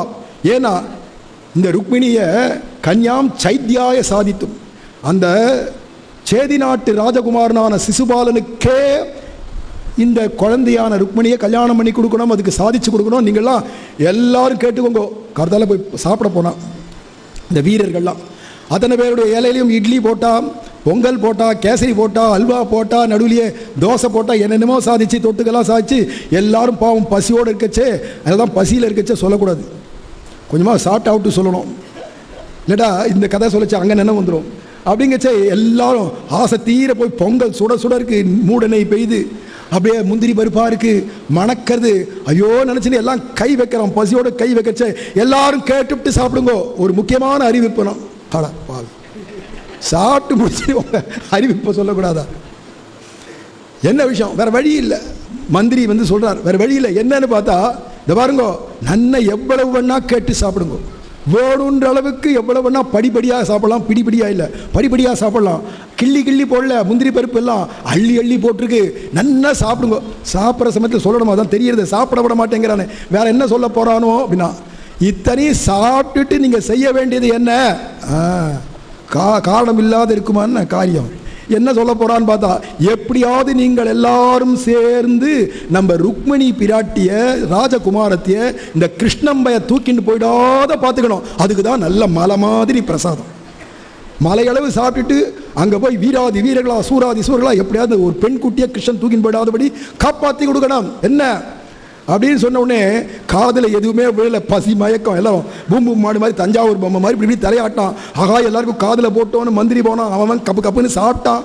அப்பாடான்னு எழுந்தான். பொதுவாகவே கார்த்தால வெளில டிஃபனில் பொங்கல் போடக்கூடாது, பொங்கல்ல நெய் போடக்கூடாது, முந்திரி பருப்பு போட, வெறும் பருப்பு சாதம் போட்டுடணும். ஆனால் சில பேர் வந்து அன்னதான பிரபுக்களாக இருக்கிறவெல்லாம் ஆசையாக நன்னா பண்ணணும்னு இருக்கிற மூடனை பெய்தெல்லாம் முந்திரி பருப்புலாம் போட்டு நன்னா சாப்பிட்டுட்டு அப்புறம் இங்கே உபன்யாசமே நடக்கூடாது.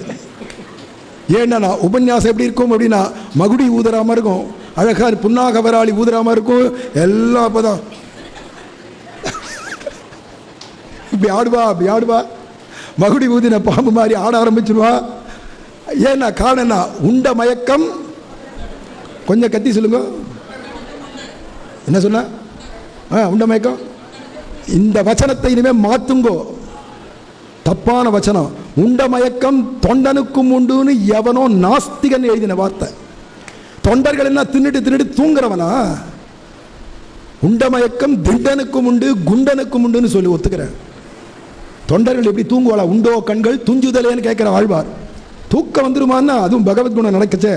அதனால எல்லாம் உண்டான். இவெல்லாம் வந்து என்ன பண்ணணும், அந்த கௌரியம்மன் கோவில் வாசல்ல அணிவகுத்து காலாட்படை தேர்ப்படை யானைப்படை குதிரைப்படைன்னு எல்லாம் அணிவகுத்து நிற்கிறா. எல்லாம் அவன் நிற்கிறான், நிற்கச்சவே குடிச்சவனாட்டம் ஆடுறான், எல்லாம் ஆடுறான். யானை மேலே குதிரை மேலே தேர் மேலே நிற்கிறவன் எல்லாம் ஆடுறான். என்ன பொங்கல் படுத்துகிற பாடு, எல்லாம் நல்லா ஆடிண்டே பார்த்துட்டு இருக்கான். அப்பப்போ முடிச்சு பார்க்குறான், டேய் ஜாக்கிரதா வந்துட போகிறான் மந்திரி, இல்லை ராஜாவே வந்துட போகிறார் இப்படின்னு சொல்லி நிற்கச்சவே எல்லா கௌரிக்கு பூஜை எல்லாம் முடிஞ்சு சுமங்கலிகளுக்கெல்லாம் தான தர்மங்களை பண்ணிட்டு வெளியில் கையில் மாலையோட ருக்மிணி பிராட்டி அழகா அண்ணன் நடந்து கலஹம்ச காமினியாக வாசல் அந்த படிக்கட்டு இருக்கிற இடத்துக்கு வந்து நின்றுண்டு, இத்தனை பேர் கூட்டத்துக்கு மத்தியில் கிருஷ்ணன் கண்டிப்பாக வந்திருப்பான், ஏன்னா என்றும் என்னை இகழ்விலன் காண்மினை கைவிடாதவன் அச்சுதனவன் நேச்சாவதி இவளை கூப்பிடுச்சு. என்ன சொல்லிக்கானா, அச்சுதா அப்படின்னே சொல்லி ஸ்லோகத்தில் எழுதியிருக்கா. அப்படி இருக்கச்சே பகவான் கை நழுவ விடாதவன் இங்கே வந்திருப்பான் கூட்டத்தில். ஆனால் இவ்வளோ படிதாண்டா பத்தினியா இருக்கக்கூடிய கன்னியா இருக்கச்சவே மகாபதிவர்த்தை, எந்த புருஷனையும் ஏறிட்டு பார்க்க மாட்டா, அப்பாவை பார்த்தா கூட தலை குனிஞ்சுன்னு தான் பேசக்கூடியவள். இன்னைக்கு நம்ம ரங்கநாச்சியார் அப்படி தானே இருக்கா ஸ்ரீரங்கத்தில்.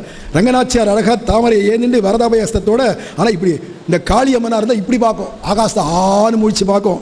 மற்ற தெய்வங்கள்லாம் நேருக்கு நேர் பார்க்கும். ஆனால் சுத்தமான சாத்விக தேவதையா மங்கள தேவதையா இருக்கிறதுனால தலை குறிஞ்ச வண்ணமாக தான் உட்காந்துருக்கலாம். இதுக்கு பராசர பட்டர் வியாக்கியானம் பண்ணார், நம்ம ரங்கநாயகி தாயார் பெரிய பிராட்டி தலை குனிஞ்சுன்னு இருக்கா, இல்லை புருஷனை பார்த்துட்டு தலை குனிஞ்ச வண்ணமாக தானே இருக்கணும். அல்ல புருஷனை பார்த்தா எந்த பொம்மநாட்டியும் தலை குனிஞ்சுன்னு தானே இருக்கணும்னா, ரங்கநாயகி தாயார் எதிர்க்க யார் புருஷன்? ஏன்னா நம்ம எல்லா ஜீவாத்மாக்களும் ஸ்திரீகள் தானே, புருஷன் புருஷோத்தமன் உண்டி தானே, பின்ன எல்லாரும் வரதெல்லாம் பொம்மநாட்டி தானே. அப்படி தெரிஞ்சிருந்தும் பொம்மநாட்டின்னு தெரிஞ்சிருந்தும் எதுக்காக தலை குனிஞ்சுன்னு இருக்கா அப்படின்னா, அது காரணம் வரவா ஆம்பளையா பொம்பளையான்னு பார்த்து தலை குனிஞ்சு இல்லையா. அதுக்கு சொல்றார், ஐஸ்வர்யம் அக்ஷரகதிம் பரமம் பதம் வா அப்படின்றார் பராசர பட்டர் ஸ்ரீகுணரத்ன கோஷத்தில். இப்படி கியூல வந்தான் ஒருத்தன், இது நாள் வரைக்கும் அவன் கோவிலுக்கே வந்ததில்லை, ஸ்ரீரங்கத்தில் இருந்துட்டு தாயார் சன்னதி கூட வந்ததில்லை, தீபாவளி அன்னைக்கு கூட வரதில்லை, பிறந்த நாளைக்கும் வரதில்லை, வெட்டிங் டே அன்னைக்கும் வரதில்லை. ஆனால் இன்னைக்கு யாதிர்ச்சிகமாக எதனால் வந்தான்னா, இவன் தன்னுடைய பக்கத்து வீட்டுக்காரன்ட்ட போய் ஒரு 10 ரூபாய் கைமாத்து வேணும்னு போய் கேட்டானாம். கேட்க போன இடத்துல பார்த்து மாமி சொன்னா, தாயார் சன்னதிக்கு போயிருக்காரு இப்போதான், அங்கே போனால் பார்க்கலாம் எங்கள் ஆத்துக்காரன். இவன் உடனே குடுன்னு ஓடி வந்து தாயார் சன்னிதியில் கூட்டமாக வரிசையாக எல்லாரும் நிற்கச்சவே எல்லாரையும் முந்தி அடிச்சு ஏய் எங்கடா முந்திட்டு போகிற, நில்லுடா, நாங்களாம் வரிசையில் வரமோ, நில்லு அப்படின்னா எல்லாரும் பிடிச்சி தள்ளிண்டு சாமர்த்தியமாக தன்னுடைய பக்கத்து வீட்டுக்காரர் எங்கே இருக்காரோ அவர் அப்போ தான் சன்னிதியில் எதிர்க்க கை குவிச்சுட்டு தாயாரை லக்ஷ்மீம் க்ஷீர சமுத்திரராஜ தனயாம் ஸ்ரீரங்கதாமேஸ்வரியும் அப்படின்னு ஸ்தோத்திரம் பண்ணி சேவிச்சுன்னு பின்னாடி இப்படின்னு போராண்டினான். என்னன்னு திரும்பி பார்த்தா ஒன்றும் இல்லை, நான் தான் பக்கத்து வீட்டுக்காரன், ஒரு 10 ரூபாய் கைமா, சும்மாரியா தாயாரை சேவிச்சா 10 ரூபாய் கைமா, தாயாரை சேவியும்பியா அப்படின்னு ஒன்று இவன் சொல்கிறானேன்னு இவன் 10 ரூபாய் காசு கொடுக்க போகிறான்ற தாட்சியத்துக்கு அவன் என்ன பண்ணானா, இந்த தொங்க போட்டு இருக்கிற பாரமான 2 கையை எடுத்து கஷ்டப்பட்டு இவனுக்காகன்னு தாயார் எதிர்க்க அப்படி கை குவிச்சானோ இல்லையோ, அப்போ பிராட்டி பார்த்தாலும் இன்னைக்கு தான் வந்திருக்கான், வந்ததே இல்லை, அது முண்டி அடிச்சுன்னு வந்திருக்கான், வந்ததோடு இல்லாத 10 ரூபாய் காசுக்காக நண்பன் அவன் சொல்கிறானேன்னு தாட்சியத்துக்கு கை குவிச்சான் இல்லையா. பிராட்டி என்ன பண்ணுறாளாம், அந்த கை குவிச்சவனுடைய 2 கையும் அப்படி விரித்து இந்த கையில் குழந்தைக்கு அப்புச்சி கொடுக்கறது மாதிரி, பட்சண பதார்த்தம் கொடுக்கறது மாதிரி, இந்த கையில் ஐஸ்வர்யம் அக்ஷரகதியும் சகல சம்பத்துகளையும் கொடுத்துவிட்டு இதோட இவனுக்கு சொர்க்காதிலோக சம்பத்தையும் கொடுத்து பிரம்மலோக வரைக்கும் இருக்க சம்பத்தெல்லாம் கொடுத்து அப்புறம் இந்த கையில் வைகுண்டமாகிய நித்திய விபூதியும் கையில் கொடுத்துட்டு அழியக்கூடிய செல்வம் நீங்காத செல்வம் 2த்தையும் கையில் கொடுத்துட்டு இவன் கை குவிச்சானே, இவனுக்கு நம்ம கொடுத்ததெல்லாம் போரலையேன்னு வெக்கப்பட்டு தலை குனிஞ்சுன்னு இருக்கா தாயார். என்ன வியாக்கியானம் பராசர பட்டது, என்ன வியாக்கியம். அப்ப தாயாருடைய கிருபை எப்படி இருக்கு, நீ ஒரு தரம் அஞ்சலி பரம் பகதே அப்படி கை அஞ்சலி பண்ணிவிட்டாலே தாயார் அப்படி தன்னையே கொடுக்கக்கூடியவள், சகல ஐஸ்வர்யங்களை கொடுக்கக்கூடியவள், அப்பேற்பட்டதான தாயார் இல்லையா. இங்க யாரும் இத்தனை பேர் வீரர்கள்லாம் இருக்கா, ருக்மணி பிராட்டி குனிஞ்ச தலை நிமிராத இருக்கக்கூடிய பிராட்டி, இத்தனை பேர் மத்தியில் கிருஷ்ணன் வந்திருக்கணுமே, எங்க வந்திருப்பானோ தெரியலையேன்னு ஆனா பார்க்கணும் இல்லையா. பார்க்கறதுக்கு ஒரு வியாஜம் என்னாச்சுன்னா, தலை தூக்கி பார்க்கறதுக்கு ஒரு வியாஜம், நல்ல 8 நாட்டு போட்டு 8 தோழிகள் நல்ல கரவு சரவா பின்னி அப்படி பின்னி வச்சிருப்பாங்க கேசத்தெல்லாம். நாகசமான ஷாமள வேணி, கிருஷ்ண பிரேமி அண்ணா ராதையுடைய கேசத்தை வர்ணிக்கச்சவே நாகசமான கருநாகம் எப்படி படர்ந்து அங்கேருந்து அப்படியே நெளிஞ்சி நெளிஞ்சி நெளிஞ்சி நெளிஞ்சி இருக்குமோ அதை மாதிரி பெரிய அடர்த்தியான கூந்தல், தோகை மா மயிலன்னார் அப்படின்ற ஆழ்வார். அதை என்ன பண்ணுவோம்னா நல்ல அடர்த்தி நல்ல நீளம், இதை பின்னணும்னா ஒருத்தராக இருந்து 2 பேரெல்லாம் பின்ன முடியாதான். 8 தோழிகள் அந்த பின்னலை 8 நாட்டா பிரித்து இவ இங்கேருந்து இப்படி போய் கொடுத்தா அவள் அங்கேருந்து இப்படி கொடுக்கணும், அப்புறம் இங்கேருந்து ஒன்று தடுத்து இப்படி போட்டால் அங்கேருந்து ஒன்று தடுத்து போடணுமா. அதுக்கு நடுவில் அழகான புஷ்பங்கள் செண்பகம் மல்லிகை முல்லை ஜாதி எல்லாத்தையும் வச்சு வங்கி பின்னல் எல்லாம் பின்னி அழகாக குஞ்சலம் தங்க குஞ்சலம் வச்சு பின்னி அதில் சூரிய பிரபை சந்திர பிரபை கலிக்கி துழாய், இதெல்லாம் யாருக்காவது ஞாபகம் இருக்கா? இப்படிலாம் பொம்மை நாட்டிகள்லாம் சூட்டிப்பா ராக்குடிலாம் சூட்டிப்பான்லாம் ஞாபகம் இருக்கா? ஞாபகமே இருக்க வாய்ப்பே இல்லை. எல்லாம் தான் தலைவிரி கோலமாக விரிகுடலாரில் பட்டுனாரு எல்லாம் தலைவிரிச்ச கோலத்தில் கேரளாக்காரன் மட்டும் போகிறான் நம்மள வாழும். இதெல்லாம் அபர காரியத்துக்கு போகிறச்சே மட்டும்தான், ஸ்மசானத்துக்கு போகிறச்சேவோ அந்த சமயத்தில் தான் தலையை விரிச்சுக்கணுமே தவிர அப்புறம் நித்தியப்படிக்கு அப்படி இருக்கக்கூடாது. அழகாக தலையை வாரி பின்னிக்கணும், குஞ்சலெல்லாம் வச்சுன்னு பின்னிட்டாலே அந்த குழந்தை அப்படியே நடந்து பாவாடை சட்டை போட்டு இப்படி அப்படியே நடந்து போச்சுன்னா சரன்னு அப்படி வர இப்படி ஆட்டிண்டு குளிக்கிண்டோம் நிமித்திண்டோம் அந்த குஞ்சலை வச்ச தலைப்பின்னல் இப்படி அப்படியே ஆட. இதுதான் ஒவ்வொரு வீட்டுக்கும் செல்வ சிறுமீர்கள், இப்படிதான் சிறுமிகளை வளர்க்கணும். கண்ணாபின்னான்னு ட்ரெஸ்ஸை போட்டு கண்ணாபின்னான்னு வேஷத்தை போட்டுண்டு இதுக்கெல்லாம் போயிட்டு வரதை பார்த்தா கேவலமாக இருக்கு. பொண்ணுகளை வளர்க்கவே தெரியல. நான் பொண்ணுகள் மேலே தப்பு சொல்ல மாட்டேன், பெத்து வளர்க்குற அப்பா அம்மா பேரில் தான் இதெல்லாம் குற்றம்.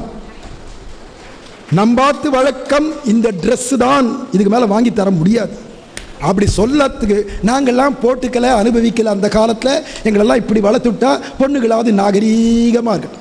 இந்த மண்ணாங்கட்டி நாகரிகம் அநாகரிகம்.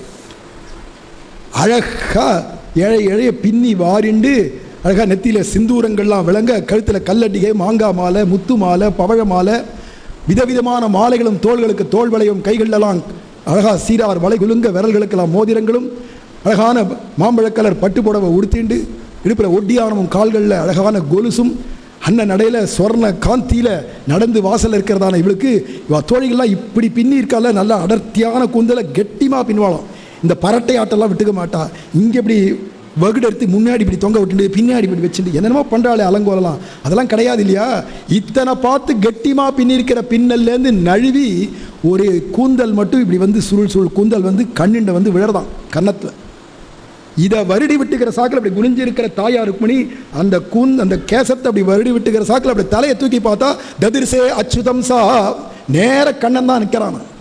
இன்னொருத்தர் கண்ணில் தன்னுடைய பக்தாளை காட்டி கொடுக்க மாட்டான். தனக்குன்னு உரிய பக்தாளை தன் திருவடியில தான் சேர்த்துப்பான், இன்னொருத்தருக்கு காட்டி கொடுக்க மாட்டான், விட்டு கொடுக்க மாட்டான். தானே அச்சுதன். அதனால இவ பார்த்த இடத்துல கிருஷ்ணன் நிற்கிறான். உடனே இது ராமாவதாரம் இல்லை, இது கிருஷ்ணாவதாரம் தெரிஞ்சுக்கணும். ஏன்னா இனிமே வரப்போறதெல்லாம் எப்படி இருக்க போறதோ அப்படிதான். ருக்மிணி 6 வயசு குட்டி தானே சொன்னேன், மகாபதிவிரத்தை இப்பவே சொன்னேன் இல்லையா. ஆனால் கிருஷ்ணனை பார்த்த அவளுக்கு கண்ணால் இப்படி இப்படி சிமிட்டினாலும். இப்போதான் எல்லாரும் ஒருத்தருக்கு கண்ணை சிமிட்டிக்கிறான்னு நினைக்காதீங்க. அன்னைக்கே கண்ணை சிமிட்டி விட்டா. கண்ணை இப்படி சிமிட்டினாலோ இல்லையோ உடனே கண்ணனுக்கு இதுக்கு மேலே சொல்லி தரணுமான ஜல்லுன்னு தேர்லேருந்து குதிச்சான். கால்களில் சலங்க கொஞ்சம் ஜல் ஜல் ஜல் ஜல்னு ஓடி வந்தான். குஞ்சல குட்டியான் இந்த 6 வயசு குட்டியான இந்த ருக்மிணியை கட்டி அணைச்சான், தூக்கினான். அப்படியே ஜல் ஜல் ஜல்னு ஓட்டமாக ஓடினான், தேரில் ஏற்றினான், ருக்மிணியோட சேர்ந்து உட்காண்டான். தாருகா அப்படின்னு ஆணையிட்டான். ஜல்லுன்னு கிளம்பிடுத்து குதிரை. அதிவேகமாக ருக்மிணி பக்கத்தில் கிருஷ்ணன் உட்காந்துருக்கான். ஜல் ஜல் ஜல்னு போகிறான். ஏன்னா ருக்மிணியே பார்த்துன்னு வரான், ருக்மிணியோ கிருஷ்ணனையே பார்த்துன்னு வரா. இத்தனை சேனை என்னாச்சுன்னா சேனையெல்லாம் ருக்மிணி கிருஷ்ணனையே பார்த்துட்டு அப்படியே இந்த சொல்லுவா இல்லையா, கிராமங்களில் தேவதை ஒன்று இருக்கும், ஐயனார் கோவில். ஐயனார் கோவிலில் எல்லாம் குதிரை மேலே ஏறி இப்படி வீரநாட்டு உட்காந்து ஆன்னு பார்த்துட்டுக்குமே ஐயனார் கோவில் பொம்மை மாதிரி இருக்கான் எல்லாம். ஏன் அப்படி இருக்கான்னா ஒருத்தனுமே உணர்ச்சியில் ரொம்ப நாள் கண்ணனுடைய தேர் மறைஞ்சு போயிடுது. ரொம்ப நாள் கழிச்சு ஒருத்தனுக்கு திடீர்னு நினைவு வந்தது. அவனுக்கு நினைவு வந்ததோ இல்லையோ பக்கத்தில் இருக்கிற வீரனை பார்த்தான். டாய் அப்படின்னா என்னடா அப்படிங்கிறான் மயக்கம் தெளிய. என்னடா என்னடான்னு இழுக்கிற, பார்த்தியாடா? நான் பார்த்துட்டான்டா இருக்கேன். என்ன பார்த்துட்டு இருக்க? தேர் போகிறத பார்த்துட்டு இருக்க. தேர் போகிறது சரிடா, யார் போறான்னு பார்த்தியானா? நம்ம தேசத்து ராஜகுமாரத்தி ருக்மிணி போறா. ருக்மிணி போறான்னு தெரிஞ்சா பார்த்துட்டு இருக்க? ஆமாண்டா பார்த்துட்டு இருக்கேன். ஏண்டா கிருஷ்ணன் தூக்கிட்டு போறான், அதான் நன்னா இருக்கு. நீ தூக்கின்னு போனாவா நன்னா இருக்கும்? கிருஷ்ணன் ருக்மிணியும் போற அழகா பார்த்துன்னு. டேய் நமக்கு பொங்கல் போடச்சா என்ன சொன்னா 1000 சொல்லுவான் ஒவ்வொருத்தரும். எல்லாம் எவன்டா கேட்டான்? அந்த அழகை பாடுடா, இந்த அழகை பாடுடானா. ஏய் இந்த கல்யாணத்தை நிறுத்துறதுக்காக தான்டா ருக்மிணிக்கும் கிருஷ்ணனும் கல்யாணம் நடக்கக்கூடாது அப்படின்னு தான்டா கேசரி போட்டா நன்னா சாப்பிட்டு வந்துட்டு இப்படி பார்த்துட்டு இருக்கே வேடிக்கிறேன். இந்த பார், இந்த ருக்மிணி கிருஷ்ணனுடைய கல்யாணத்தை நிறுத்தினா இனிமே 7 ஜென்மம் ஆனாலும் உனக்கு கல்யாணமே ஆகாது, ஜாக்கிரதை ஜாக்கிரதை அப்படின்னு நான் ஒத்தனுக்கு ஒத்தன் பேசினான். உடனே ஒத்தனுக்கு ஒத்தனுக்கு ஓயினா கூப்பிட்டான் எல்லாரும் ஒருத்தருக்கு ஒருத்தர். அப்பதான் இந்த காலாட்படக்காரனுக்கெல்லாம் ஒவ்வொருத்தனுக்கா ஏய் ருக்மிணியை கிருஷ்ணன் தூக்கின்னு போறான்னு தெரிஞ்ச உடனே சரிவா துரத்தலாம் அப்படின்னு ஒத்தனும் கையில் இருக்கிற ஆயுதத்தை எடுத்துனா லொங்கு லொங்கு லொங்கு லொங்கு லொங்கு லொங்குன்னு ஓடுறான். அவரை குதிரைப்படக்காரன் குதிரை மேலே இருந்து அவன் கிளப்பி விட்டான், ஓடுறான். யானை இது தேர்க்காரன் தேரை எடுத்துன்னு ஓடி போயிட்டான். இந்த யானைப்படக்காரன் தான் பாவம், அவன் அவஸ்தை. அங்குசத்தை வச்சு குத்துறான். மடக்கு யானை மடக்கு யானை மடக்கு யானைன்னு குத்தினா அது காலை மடக்கி கொடுத்து மேலே ஏறணும், அது கீழே மண்டிட்டு போடணும். அதுவோ கிருஷ்ணனும் ருக்மிணியும் போற அழகை பார்த்து வெறிக்க வெறிக்க பார்த்துட்டு யானை கூட சராச்சரமும் மயங்கி கிடக்கு. ரொம்ப தூரம் போயாச்சு. அதுக்கப்புறமா தான் இவளுக்கெல்லாம் சொரணை வந்து எல்லாரும் லொங்கு லொங்குன்னு ஓடி கிருஷ்ணனை பிடிக்கிறதுக்கு இவெல்லாம் ஒரு ஆளா பிடிபடலை. சரி வாங்கடா போகலாம், எல்லாரும் கிருஷ்ணனை பிடிக்க முடியாது, வாங்க போகலாண்ணா. எங்கடா போகிறது? போகலாண்டா, வீட்டுக்கு போகலாண்டா. இன்னும் வீட்டுக்கு போகலான்னு சொல்கிறேன். வீட்டில் போனால் நம்ம பாத்து மாமியெல்லாம் சாதம் சாப்பிட்டுட்டு பாத்திரம்லாம் தேய்ச்சி கவுத்து வச்சிருப்பாடா. எங்கள் ஆத்துக்காரர் ருக்மிணி கல்யாணத்துக்கு போயிருக்கார், அங்கே விருந்து இதை சாப்பிட்டு வந்துடுவார் அப்படின்னு எல்லாரும் பாத்திரத்தை கவுத்து வச்சிருப்பா. நம்ம போனோம்னா பிரசாதம் இருக்காதுண்ணா, சாப்பாடு இருக்காது. இப்போ என்ன பண்ணுறதுண்ணா? இப்போ தான் அரண்மனையில் பண்ணி வச்சிருக்காடா ருக்மிணி கல்யாணத்துக்குன்னு வடை பாயசத்தோட விருந்து, அதை போய் சாப்பிட்டு போயிடலாம் அப்படின்னா. ஏய் கல்யாணமே நின்று போச்சு, எங்கடா போய் விருந்தை சாப்பிட்றதுனா? நமக்கு அதெல்லாம் ஃபார்மாலிட்டிலாம் பார்க்கக்கூடாது. என்னடா கல்யாணம் நடந்ததுன்னா கல்யாணம் நன்னா நடந்ததா அப்படின்னு கேட்டுவிட்டு சாப்பிட்டுடணும்.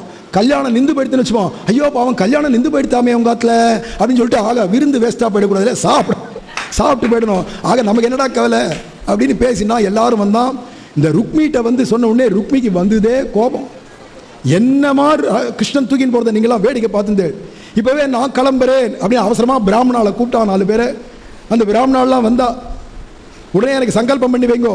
என்ன சங்கல்பம்னா, நான் போய் எப்படியாவது கிருஷ்ணனை பிடிச்சி அவனை கட்டி தேர்காலில் கட்டிட்டு என்னுடைய தங்கையான ருக்மிணியை கூட்டின்னு தான் இந்த குண்டின நகரத்துக்கே நான் வருவேன், இல்லாட்டா இந்த நகரத்துக்குள்ள பிரவேசிக்க மாட்டேன், இது சத்தியம்னா ததாஸ்தூனா. முதல்ல பிராமணாள் வாக்கு வேத வாக்கிலே பலிச்சிடும் இல்லையா? எதுக்கு ததாஸ்துனா? நான் ருக்மிணியை மீட்டின்னு வருவேன்றதுக்கு இல்லை, இந்த நகரத்துக்குள்ள பிரவேசிக்க மாட்டேன்னா இல்லையா, அதுக்கு தான் ததாஸ்து. ஏன்னா இந்த பய ஊரில் எவ்வளவு கஷ்டம் கொடுத்துருக்கானோ, தொல்லை.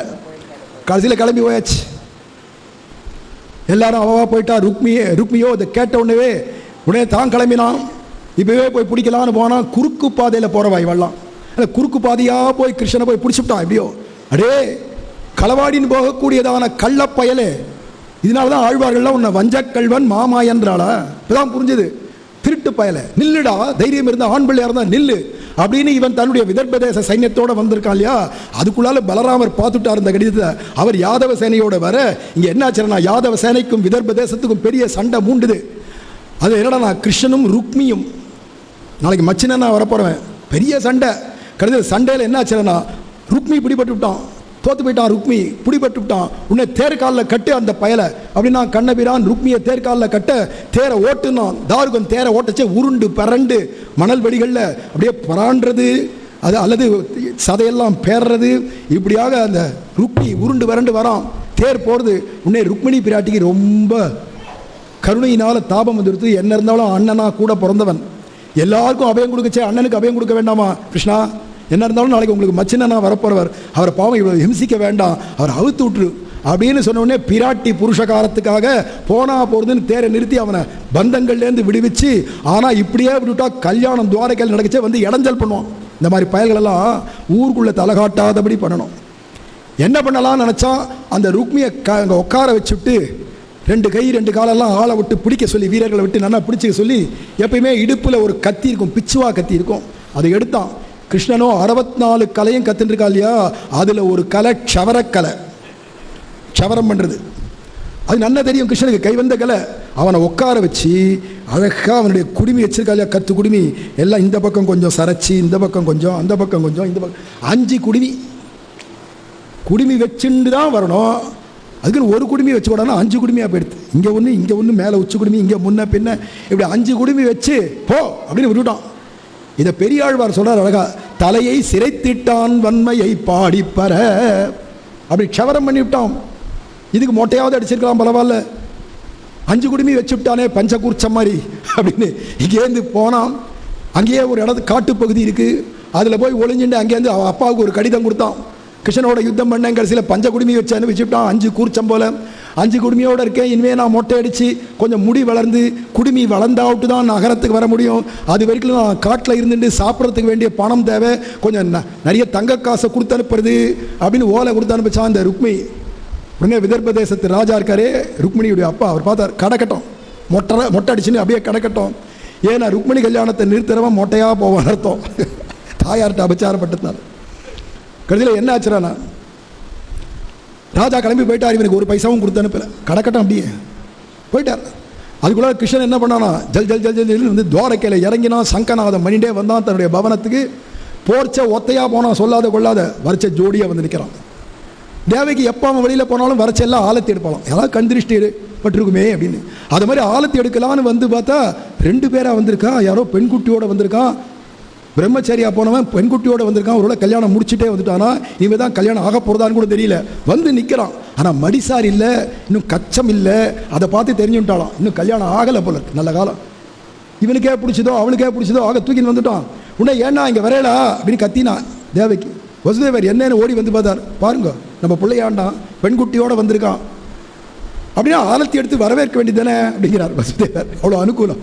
உடைய ஆலத்தி எடுத்து கிருஷ்ணனையும் ருக்மிணியும் உள்ளே அழைச்சா, ஒரு நல்ல நாளாக பார்க்கணும் அப்படின்னா இவளுக்கெல்லாம் கர்கர் சாண்டில்யர் போன்ற குலாச்சாரியர்கள் அவளை கேட்டால் அவள் சொல்கிறார், 60ஆம் கல்யாணத்துக்கெல்லாம் சஷ்டப்த பூர்த்திக்கெல்லாம் நாள் பார்க்கக்கூடாது, நட்சத்திரம் தான் பார்க்கணும். அவள் பிறந்த நட்சத்திரத்தை அன்றைக்கி மாத நட்சத்திரம் தான் பார்த்து பண்ணணும். ஆனால் புதுசாக கல்யாணம் நடக்கணும்னா எல்லாம் பார்க்கணும் இல்லையா. நல்ல நாள் பார்க்கணுன்னா இருக்கிறதே உத்தமமான நாள் பங்குனி உத்திர திருநாள் அப்படின்னு முடிவு கட்டினா, பங்குனி உத்திர திருநாளில் திருக்கல்யாணம் ருக்மிணிக்கும் கிருஷ்ணனுக்கும் அப்படின்னா ரொம்ப அற்புதம் இல்லையா, ஆச்சரியம் இல்லையா. துவாரகா நகரி மத்தியே சகசிரஸ்தம்ப மண்டபே சகலத்திரம். பகவான் வந்து துவாரகா நகரில் 1000 கால் மண்டபம் உண்டான். எப்படி இங்கேயும் 1000 கால் மண்டபம் உண்டு இல்லையா. இது தட்சிண துவாரகை ஸ்ரீரங்கமே. அப்படி 1000 கால் மண்டபம் இருக்குச்சே பகவான் சிம்மாசனத்தில் எழுந்தோடு இருக்கான் பக்கத்தில் ருக்மிணியோட. கொஞ்ச நாளைக்கு எல்லாம் செய்ய வேண்டியதான எல்லா கிரியைகளையும் பிரம்மாவே ஒரு பிரகஸ்பதியாகவே வந்துட்டாராம். பிரகஸ்பதி ரூபத்தில் வந்துட்டார். இந்த ஊர் பிரகஸ்பதிகளும் இருக்கா, அவளும் சூழ்ந்திருந்து எல்லாரும் இருக்கச்சவே அழகாக பகவான் எப்படி வரான் அப்படின்னா, நாரணன் நம்பி நடக்கின்றான் என்றெதிர் பூரண பொற்கூடம் பூரித். அங்கே கோடியில் கிருஷ்ண பவனம் இருக்குது, கல்யாண மண்டபம் இந்த கோடியில் இருக்குது. அங்கேருந்து கண்ணன் கிளம்புறான்ற செய்தியை ஒவ்வொரு தோழிமார்களாக பார்த்துட்டு, இப்போ கண்ணன் அந்த பவனத்துலேருந்து கிளம்பிட்டான் அப்படி ஓடி வந்து இந்த தோழி ருக்மிணிகிட்ட சொல்லுவாளாம். அப்படியா கிளம்பிட்டாரா அப்படின்னு உடனே கண்ணாடி கொண்டு வாடி, கண்ணாடி கொண்டு வா, பதட்டம். ஏன்னா அவனும் எந்த அலங்காரம் பண்ணி காட்டாலும் அழகன், அவன் எதற்கே நம்ம அழகியா நிற்கணுமே, அலங்காரங்கள்லாம் ஒழுங்காக இருக்கணுமே அப்படின்னு பதட்ட படைச்சவே. அப்புறமா இப்போ எங்கே இருக்காருன்னா, அடுத்த தோழி ஓடி வரா, அங்கே பவனத்து வாசலுக்கு வந்துட்டார். அடுத்த தோழி ஓடி வரா, அடுத்தது அவ சொல்கிறா 4 வீடு தாண்டி வந்துட்டார். அடுத்த தோழி ஓடி வரி சொல்கிறா 6 வீடு தாண்டி விட்டார். எல்லாம் பெரியவாச்சான் பிள்ளை வியாக்கியானம். இந்த இடத்துல நாரணன் நம்பி நடக்கின்றான், ஒரு இடமா தாண்டி தாண்டி தாண்டி தாண்டி வந்துட்டு இருக்கான்னு பெரியவாச்சான் பிள்ளை சொல்றார். கடைசியில் நம்ம பவனத்தினுடைய வாசல், கல்யாண மண்டப வாசலுக்கு வந்துட்டாருன்னொடனே பதட்டத்தோடு எழுந்துக்கிறாளாம். எழுந்துக்கிச்சே தோழிமார்கள்லாம் கைப்பற்ற வாசலில் கொண்டு வந்து இவ அப்பாவாகிய பீஷ்மக ராஜன் அவெல்லாம் பூர்ண பொற்கூடம் கொடுக்க கல்யாண மண்டபத்துக்கு கல்யாண கிருஷ்ணனாக பகவான் உள்ள வரப்போகிறான். அதுக்கு முன்னாடியே அவனுக்கு திருஷ்டியெல்லாம் கழித்து 2 பேருக்கும் அழகாக மாலையை மாற்றி பாணி கிரகங்கள்லாம் முடிஞ்சு உள்ள வரவேற்று பொன்னூஞ்சல் ஆடி பிறகு 2 பேருமா மணமேடைக்கு வர கர்கர் சாண்டில்யர் பிரம்மா போன்றதான பிரஜாபதி பிரகஸ்பதின்றவங்க எல்லாரும் கூடியிருக்கா. 33 கோடி தேவர்களும் கூடியிருக்கா. அது அன்னைக்கு மட்டும் இல்லை, இன்றைக்கும் இந்த மண்டபத்தில் கோடிக்கணக்கான 33 கோடி தேவர்களோ சமஸ்த மகர்ஷிகளோ எல்லா ஆழ்வார் ஆச்சாரியர்களோ இங்கே தான் இருக்கா, இந்த மண்டபத்தில் தான் இருக்கா, சூக்ஷ்ம ரூபத்தில் இருக்கா. நம்ம தான் ஏதோ 1000 பேர் இங்கே இருக்கோமாக்கோன்னு நினைக்க வேண்டாம். இத்தனை பேரும் குழுமி இருப்பா பகவத்குணம் நடக்கிற இடத்துல. இது சத்தியம். இது அன்றைக்கி நேருக்கு நேரே கல்யாணம் நடக்கிறதுனால அத்தனை பேரும் குழுமி இருக்க அழகாக கையில் திருமங்கல்யத்தை கொடுத்து கண்ணா ருக்மிணி கழுத்தில் கட்டு அப்படிங்கச்சே பின்னாடி யார் நிற்கிறான்னா சுபா குட்டி நிற்கிறாளாம். யார்? சுபத்ரா. கிருஷ்ணனுக்கு தங்க இருக்காளே சுபத்ரா, அவள் தான் நாத்தனார்.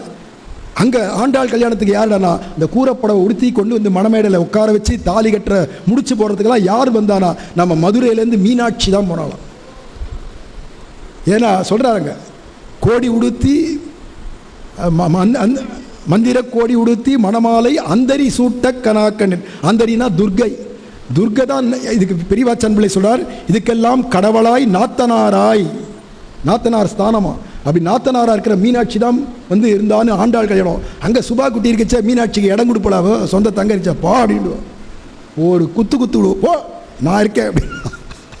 இந்த சுபா குட்டி பின்னாடி நிற்க அழகாக இங்கே ருக்மிணி பிராட்டி உட்காண்டிருக்க அந்த திருமங்கல்ய சூத்திரத்தை எடுத்து கொடுக்க கண்ணபிரான் அந்த மங்கள சூத்திரத்தை எடுத்து அழகாக முடிச்சு போட பின்னாடி 2 முடிச்சியும் அழகாக சுபத்ரா அவளே வந்து முடிச்சு போட எல்லா தேவர்களும் ஸ்வஸ்தி வாச்சனம் சொல்ல அப்புறம் அம்மி மிதிக்கணும் இல்லையா. தீவலம் வந்து அக்னியை பிரதட்சணம் பண்ணி அம்மி மிதிச்சு அக்னி குண்டத்தை வலம் வந்து அம்மி மிதித்து போட வேண்டிய மெட்டி முதலியவைகள்லாம் என்னென்ன உண்டோ அந்த கிரியைகள்லாம் முடிச்சு கடைசியில் லாஜஹோமம் பொறிமுகம் தட்ட கனாக்கண்டேன் லாஜஹோமங்கள்லாம் முடிஞ்சு எதோக்தமாக கல்யாணம் பூர்த்தியாகி அப்புறமா தான் தனியாக ஒரு சிம்மாசனம் போட்டிருப்பா. சிம்மாசனாரூடம் சகலத்திரம் ஜகுசுராஹா அப்படிங்கிறார். அப்படி ஒரு சிம்மாசனம் போட்டிருக்குன்னா கல்யாணம் ஆகி அப்புறமா தான் அந்த சிம்மாசனத்துக்கு வரணுமே தவிர அதுக்கு முன்னாடி அக்னி காரியங்கள்லாம் கிரியைகள்லாம் மெனக்கட்டுன்னு பூர்ணமாக செய்யணும். அப்போ அந்த கிரியைகளில் நமக்கு கல்யாணம்னா என்ன பண்ணணும்? முதல்ல எழுந்து சிம்மாசனத்தில் வந்து எல்லாரும் சேவிங்கோல்னு சொல்கிறதுக்கு முன்னாடியோ இல்லை மற்றவாளை போய் நம்ம சேவிக்கிறதுக்கோ அதுக்கெல்லாம் முன்னாடி என்ன பண்ணணும்னா முதல்ல ருக்மிணி கல்யாணம் கேட்டுவிடணும். ஏன்னா கிருஷ்ணனே எல்லா கல்யாணத்தெல்லாம் முடித்து கிரியைகள்லாம் கிரியை முடிக்கச்சு இங்கே வேத பாராயணத்தோடு பண்ணுறாளா அக்னியை வளர்த்து இதெல்லாம் மேடையெல்லாம் ஏறி வரக்கூடாது. இந்த காலத்து கல்யாணத்துலலாம் என்ன பண்ணுவோன்னா கல்யாணம் தாலி கட்டியாச்சுங்கிறதுக்கு முன்னாடியே செருப்பு காலோடு கடை மேலே இருந்து ஹலோ ஹவாரியோ என்ன உனக்கு வந்து கங்க்ராச்சுலேஷன்ஸ் அப்படிலாம் சொல்லி எதோ கொடுக்க வேண்டியதை கொடுத்து போயிட்டே க்யூவில் இருக்கா. வாத்தியார் பாவம் திருன்னு முழிப்பார். என்னடா அது கிரியைகளை ஒழுங்கா மந்திரம் தான் முக்கியம் வாழ வைக்கும். இந்த வைதிகாலுடைய கிரியைகள் தான் வாழ வைக்குமே தவிர உன்னுடையதான ப்ரெசன்டேஷனோ நீ வாழ்த்துறதோ அது முக்கியம் இல்லை. இவா வாழ்த்தனா அப்புறமா நீங்கள்லாம் வாழ்த்து வந்துடக்கூடாது மேடைக்கு, அதுவே பெரிய அபச்சாரம். அப்படிங்கிறதுனால எல்லாம் முடிஞ்சு பகவான் வந்து சிம்மாசனத்தில் வீட்டிருக்கான். இப்போ எப்படி இருக்குடா கிருஷ்ணம் திருஷ்டுவா ஷியப்பதிம் சாட்சாத் பரமபதத்தில் பரவாசுதேவனும் பெரிய விராட்டியாரும் எப்படி எழுந்தொழிருப்பாளோ அதை மாதிரி இங்கே பூலோக வைகுண்டமாகிய துவாரகையில் கண்ணபிரான் ருக்மிணி சமேத கிருஷ்ணனாக கல்யாண கிருஷ்ணனாக கண்கொள்ளா காட்சியாக பகவான் எழுந்தொழி இருக்க எல்லாரும் சேவிக்கிறா. வரிசையா எல்லாருக்கும் பொறுமையா பகவான் சிரிச்ச முகத்தோட பிராட்டியோட கடாட்சம் பண்ணிட்டு இருக்கான். இப்போ அந்த ருக்மிணி கல்யாணத்தை நம்ம போய் அங்கே பார்க்கலையே அப்படின்னு குறப்பட வேண்டாம். காரணம் என்னன்னா, நம்ம தான் வருஷா வருஷம் ருக்மிணி கல்யாணத்தை, நித்தியமே ருக்மிணி கல்யாணத்தை பெரிய பெருமாளும் பெரிய பிராட்டி, நம்பெருமாளும் பெரிய பிராட்டியாருடைய சேர்த்தியில் பார்க்குறோமே ஸ்ரீரங்கத்தில். வேற என்ன வேணும்? அங்கே கூட நாங்கள் சரியாக போய் சேவிக்க முடியல சுவாமி அப்படின்னா, இத்தனை நாள் நீங்கள் தான் பார்த்தேல, கண்ணார பார்க்கலையான்னா.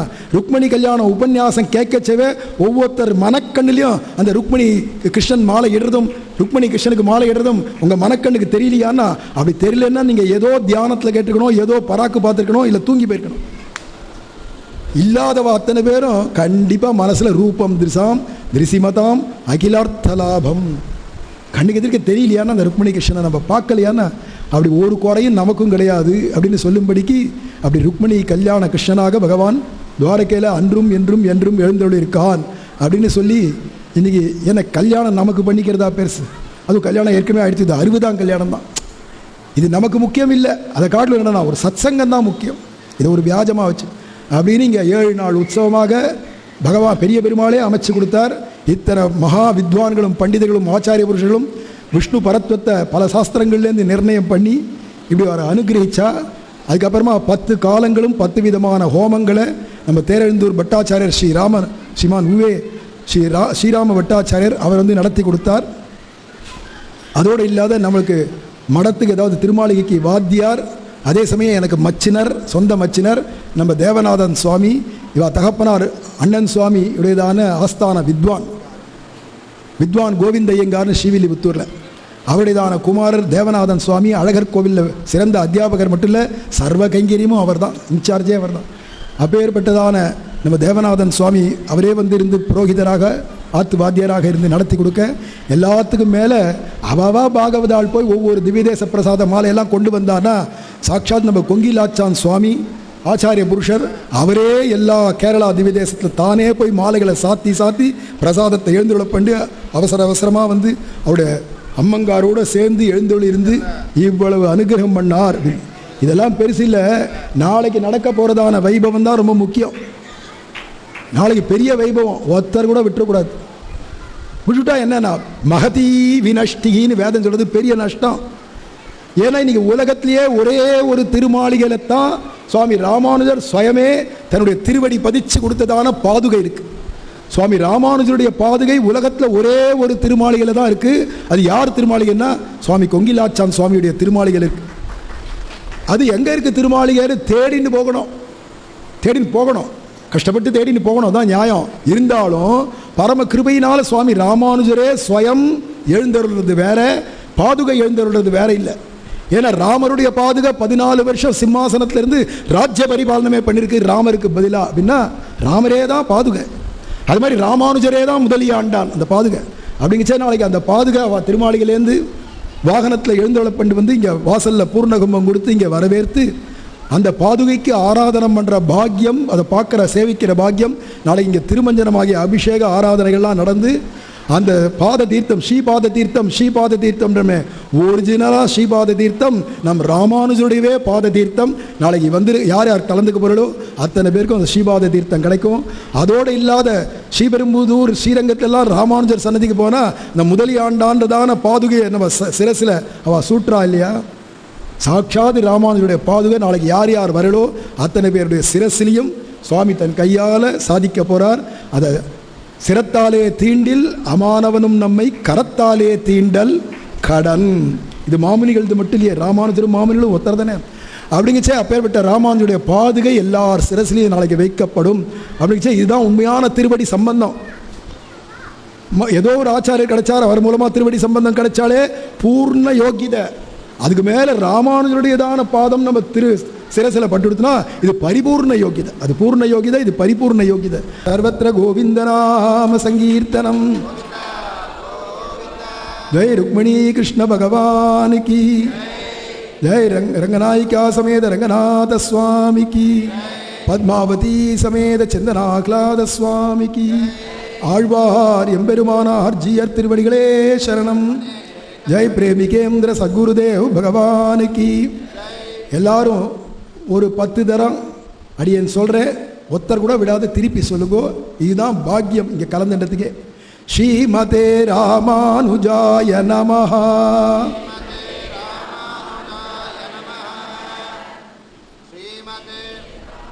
இத்தனை பேர் இருக்கேன் நீங்க சொல்ற ஸ்ரீமதே ராமானுஜாய நமஹ. பெரிய பெருமாள் காதலை விழுமாக்கும் அப்படி அவருக்கு தான் போக்கியம். இது விழுமாக்கும் நினச்சா நீங்கள் சொல்கிறது எனக்கே கேட்கல. கொஞ்சம் கத்தி தான் சொல்லுங்களேன். மைக் இருந்தால் தான் கத்தணும் இல்லை. உபன்யாசம் பண்ணுறவளுக்கு தான் மைக்கு 2 மணி நேரம் பேசுறதுனால. நீங்கள்லாம் ஒரு 5 தரம் 10 தரம் கத்த பொருள் அது இங்கே பெரிய பெருமாளுக்கு கூடாது, வைகுண்டத்துக்கே கேட்கணும். கொஞ்சம் கத்தி தான் சொல்லுங்களேன்.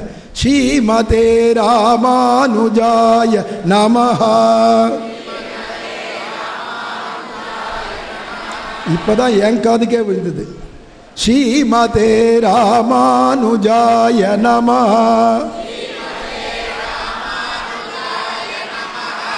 இப்பதான் சித்திர வீதிக்கே போயிருக்கு. ஸ்ரீமதே ராமானுஜாய நமஹ. உத்தர வீதிக்கு போயிருக்கான், இன்னும் எட்டலைங்கிறார் பெருமாள். ஸ்ரீமதே ராமானுஜாய நமஹ.